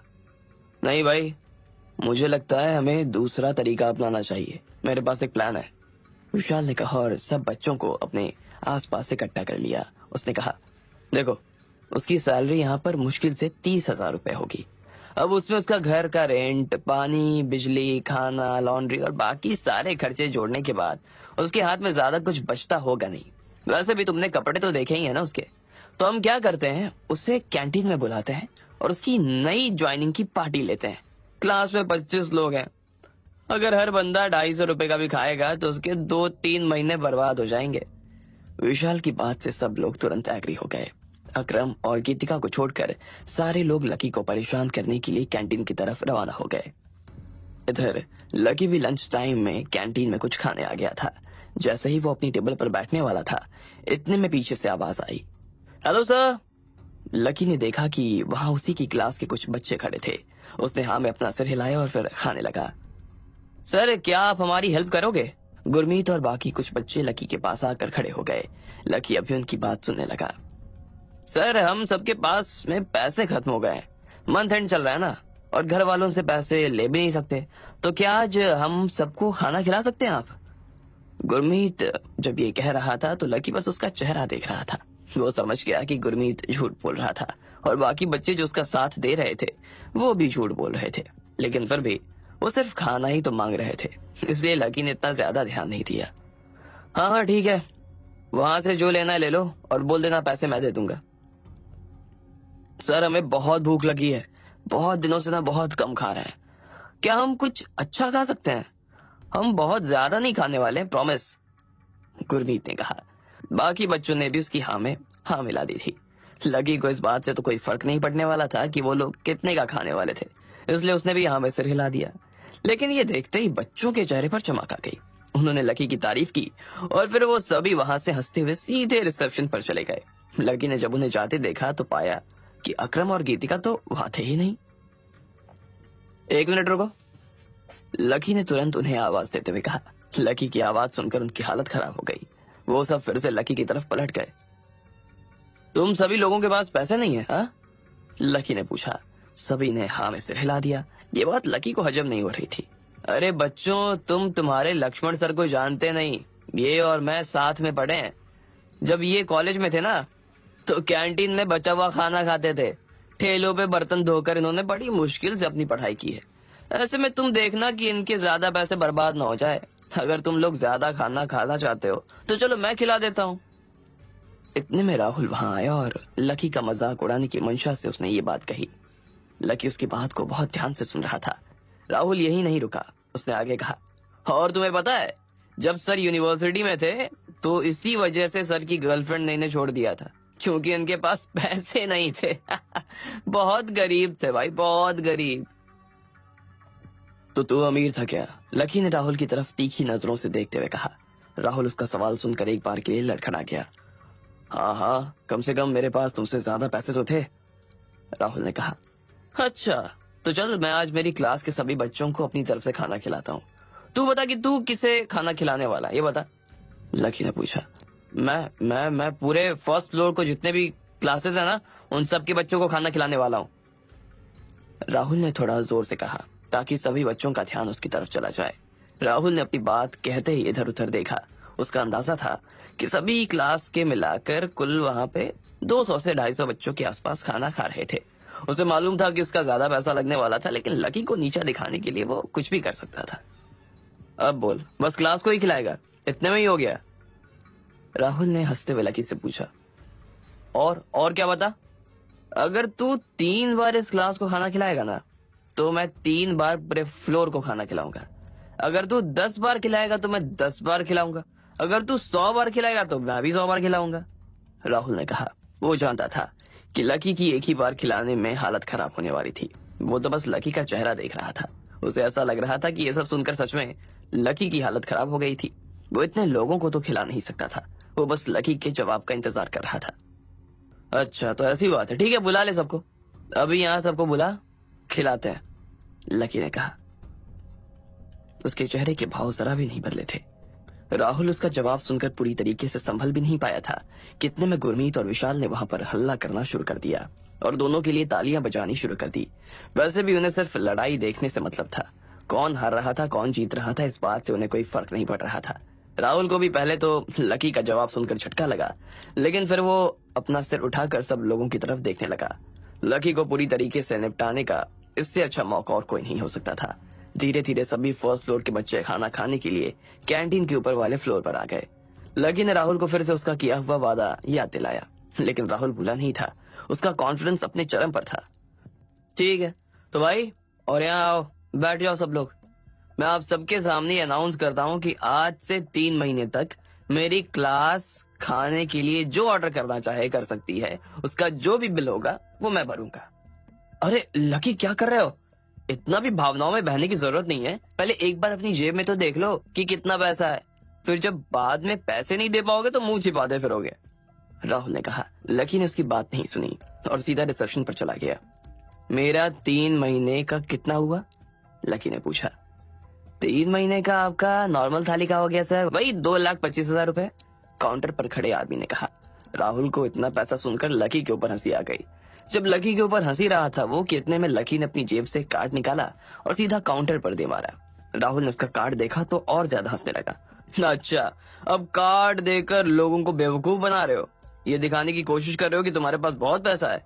अगर तुम ये सब मुझे डराने के लिए कर रहे हो तो मैं बता देता हूँ, मैं डरने वाला नहीं हूँ, राहुल ने कहा। उधर उस आदमी ने कार्ड ले लिया और लगा दिया और अगले ही पल उसमें से एक रसीद बाहर आ गई। राहुल को लगा कि मशीन से कोई गलती हो गई। उसने तुरंत उस रसीद को अपने हाथ में लेकर देखा और उसे ध्यान से ऊपर से नीचे तक देखने लगा। क्या सच में तुमने 2 लाख रुपए का पेमेंट दिया? राहुल का मुंह तो खुला का खुला रह गया। उसे तो यही याद था कि एक जमाने में लकी के पास सच में खाने तक को पैसे नहीं हुआ करते, तो फिर वो इतना सारा पैसा कहां से लेकर आ गया था। अब क्या रसीद के अंदर घुसोगे? अपना बिल चुका, लकी ने कहा। राहुल काउंटर पर खड़े आदमी की तरफ देखने लगा। सभी बच्चे इस खेल में उन दोनों के आसपास ही खड़े थे। कैंटीन वाले ने अपने हिसाब से पैसे जोड़ते हुए कहा, सर आपके हुए 22,50,000 रुपए, लेकिन डिस्काउंट काट कर आप मुझे सिर्फ 22 लाख रुपए जमा करवा दीजिए। राहुल की आंखें तो फटी की फटी रह गई। 22 लाख रुपए, इतना पैसा उसके लिए कोई बच्चों का खेल नहीं था और ना ही वो इस चीज के लिए तैयार था। 1-2 हजार रुपए की तो बात समझ में आती थी, लेकिन ये अचानक से 22 लाख रुपए। हाँ चल देना पैसे, लकी ने उसकी तरफ देखा और हंसते हुए कहा। क्या हुआ राहुल सर, आप पे नहीं करने वाले हो क्या? विशाल ने हंसते हुए कहा। लेकिन अब राहुल को लग रहा था कि उससे बड़ा बेवकूफ इस दुनिया में कोई नहीं था। उसने जब अपना मुंह खोला तो उसे लगा कि लकी अभी भी फटीचर का फटीचर ही था, लेकिन अब बंदूक पलटकर उसके माथे पर टिक गई थी। 22 लाख रुपए लाने के लिए तो उसे अपना मकान तक बेचना पड़ जाता। हट, तुझे क्या लगता है मैं अपने 22 लाख रुपए तुझ जैसे लोगों के ऊपर बर्बाद कर दूंगा? राहुल ने विशाल के ऊपर भड़कते हुए कहा। लकी भी जानता था कि शर्त का अंजाम यही होने वाला था, लेकिन उसकी बात सुनकर वहां खड़े सभी लोग उसे हैरानी से देखने लगे। लकी भी उसे देख रहा था, लेकिन उसने कुछ नहीं कहा। इतने में विशाल आगे आया। उसे गुस्सा आ रहा था और उसने गुस्से में ही राहुल की तरफ देखते हुए कहा, वाह तेरा दिमाग खराब है क्या? हमें पागल समझता है? अगर नहीं देना था तो इतने सारे बच्चों को ऊपर बुलाकर लाया क्यों? मजाक चल रहा है क्या यहाँ पर? विशाल ये नहीं देख रहा था कि राहुल उसका टीचर था। सभी बच्चे राहुल को गुस्से से देख रहे थे। खुद राहुल के पैर भी थरथर कांप रहे थे। वहीं लकी बस एक कोने में बैठा मुस्कुरा रहा था। अब आगे क्या होने वाला था? क्या बच्चे राहुल की हालत खराब कर देंगे? क्या लकी उससे बच्चों से बचा पाएगा? आपको क्या लगता है, क्या होंगे इन सभी सवालों के जवाब? कमेंट बॉक्स में कमेंट करके हमें जरूर बताएं। और सभी सवालों के जवाब को जानने के लिए सुनते रहिए इंस्टामिलियनियर। लकी को सबक सिखाने के लिए बच्चों ने उसे कैंटीन में घेरने का इरादा बना लिया। वो उसका मोटा खर्चा करवाकर उससे अपना बदला पूरा करना चाहते थे। उनके इस प्लान में राहुल भी शामिल हो गया और दोनों के बीच में शर्त लग गई। लकी ने तो शर्त के हिसाब से अपने 2 लाख रुपए चुकता कर दिए, लेकिन इधर राहुल ने जैसे ही सुना कि उसे 22 लाख रुपए देने थे तो उसका मुंह तो खुला का खुला रह गया। विशाल और बाकी बच्चे भी राहुल को उल्टा सीधा सुनाने लगे। बच्चों के मुंह से डांट खाकर तो राहुल की हालत और ज्यादा खराब हो गई। बच्चे उसे तरह तरह की बातें सुना रहे थे और राहुल के पास में सुनने के अलावा कोई चारा नहीं था। इतने में प्रभा वहां पर आई और उसने बच्चों को आड़े हाथ लेते हुए कहा, अरे चुप हो जाओ सबके सब। किसी टीचर से ऐसे बात करते हैं क्या? राहुल जी, मुझे आपसे कुछ जरूरी बात करनी है, आप इधर मेरे साथ आओ। प्रभा ने कहा और राहुल को अपने साथ बचाने के लिए उसे एक तरफ ले जाने लगी। लकी ने जब देखा तो उसे हंसी आ रही थी, लेकिन उसने उसे जाने से नहीं रोका। लेकिन इतने में विशाल को गुस्सा आया और उसने एक कुर्सी उठाकर उन दोनों के ऊपर फेंक दी। वो कुर्सी सीधा दोनों के सिर पर जा लगी। आ! प्रभा ने अपना माथा पकड़ा और नीचे बैठ गई। खुद राहुल को भी चोट लगी और वो दर्द के मारे अपने सिर संभालने लगा। उसके बाद उसने पीछे मुड़कर देखा और पूछा, किसने किया ये? किसने फेंकी ये कुर्सी? वो जोरों से भभक रहा था, लेकिन बच्चे अब उसकी सुनने वाले नहीं थे और ना ही उससे डरने वाले थे। राहुल के मुंह पर अचानक से किसी ने एक थाली फेंक दी। पूरी थाली खाने से भरी हुई थी और वो जैसे ही राहुल के चेहरे पर लगी तो सारा गर्म खाना उसके चेहरे पर चिपक गया। इसके बाद तो बाकी बच्चों ने भी रोटी, सब्जी, चावल, प्याज, अंडे और सलाद उन दोनों के ऊपर फेंकना शुरू कर दिया। बड़ी मुश्किल से प्रभा और राहुल अपने आप को बचाते हुए वहां से भागे और बाहर आए। शर्म आनी चाहिए, अपने आप को टीचर कहते हो और बच्चों से झूठ बोलते हो। अरे इनसे तो हम अच्छे हैं, जो कहते हैं वो करते तो हैं। उनके जाने पर बच्चों ने पीछे से चिल्लाना शुरू कर दिया। यह खबर देखते ही देखते पूरे स्कूल में फैल गई कि दोनों के साथ में क्या हुआ था।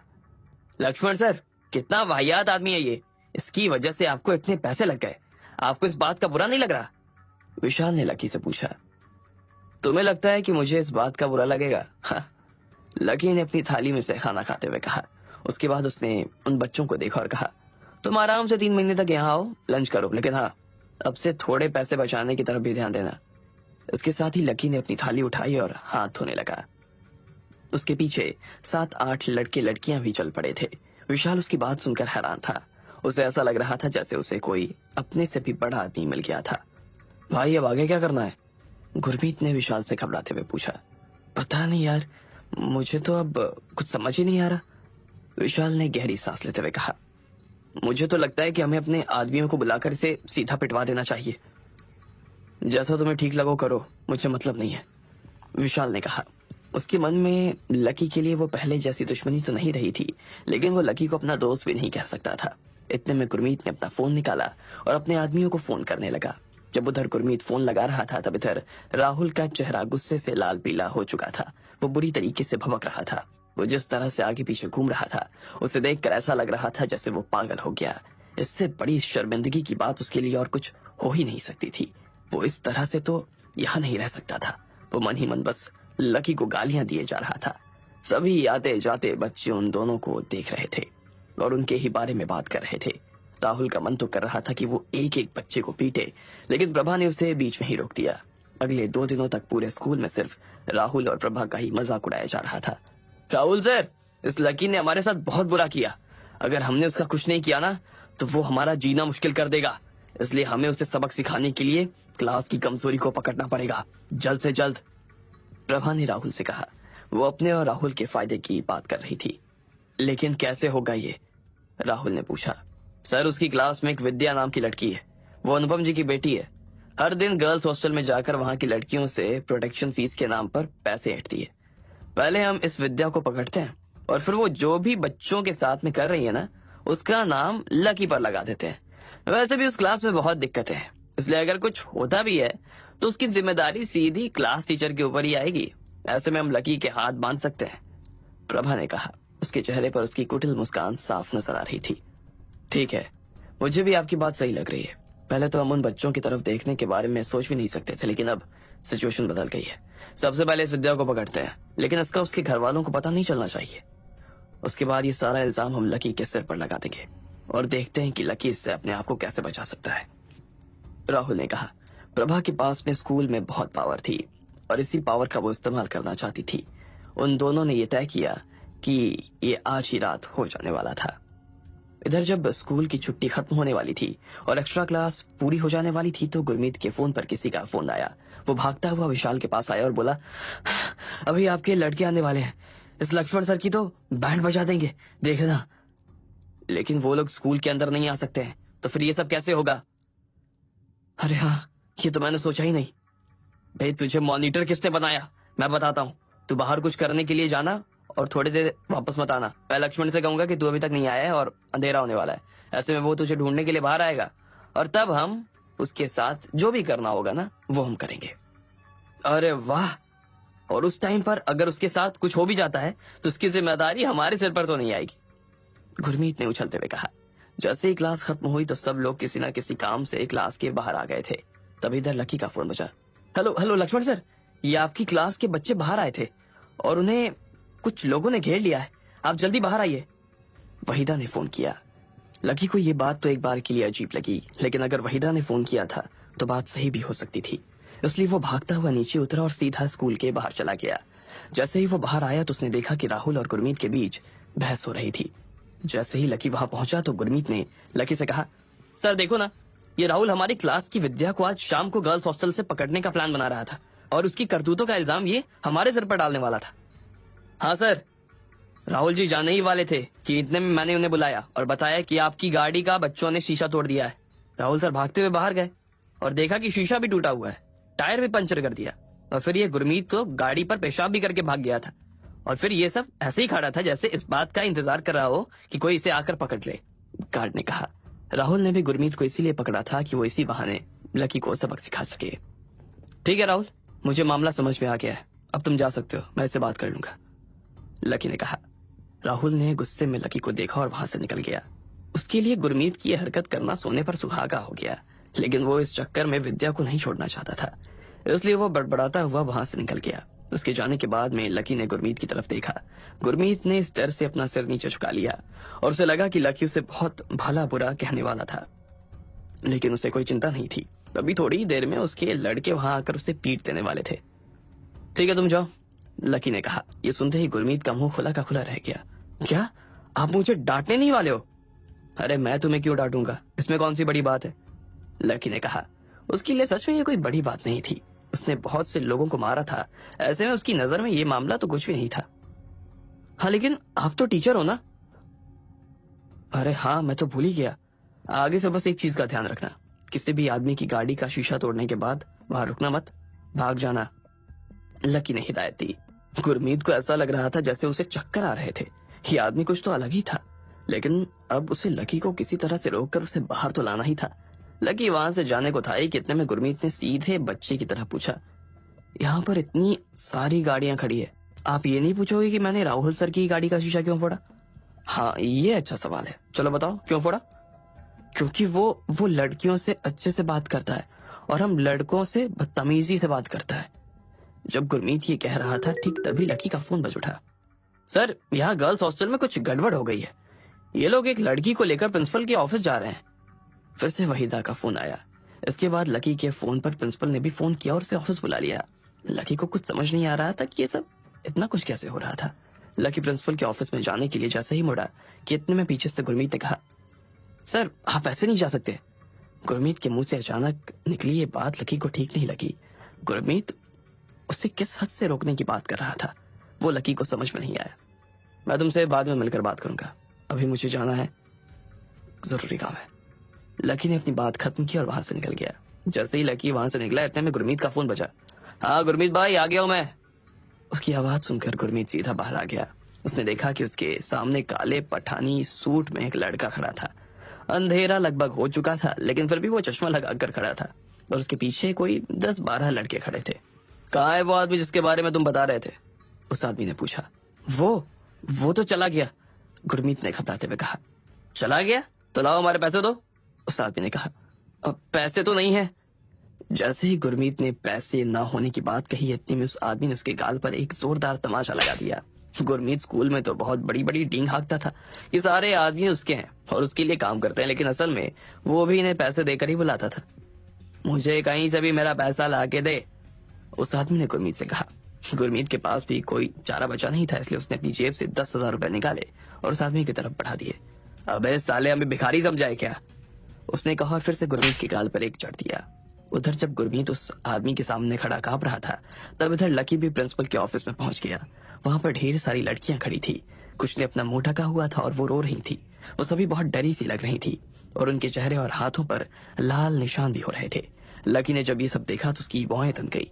अब आगे क्या होने वाला था, कैसे बचाने वाला था लकी अपने आप को और कैसे बचाने वाला था गुरमीत खुद को? आपको क्या लगता है, क्या होंगे इन सभी सवालों के जवाब? कमेंट बॉक्स में कमेंट करके हमें जरूर बताएं और सभी सवालों के जवाब को जानने के लिए सुनते रहिए इंस्टा मिलियनेयर सिर्फ पॉकेट एफएम पर। दोस्तों, अगर आप यह तक सुन लिया है तो प्लीज चैनल को सब्सक्राइब कर दो और टेलीग्राम चैनल को भी ज्वाइन कर लो। लिंक डिस्क्रिप्शन पे दिया हुआ है, क्योंकि कॉपीराइट क्लेम के लिए कभी भी चैनल बंद हो सकता है, इसलिए बैकअप फर्स्ट गाइज।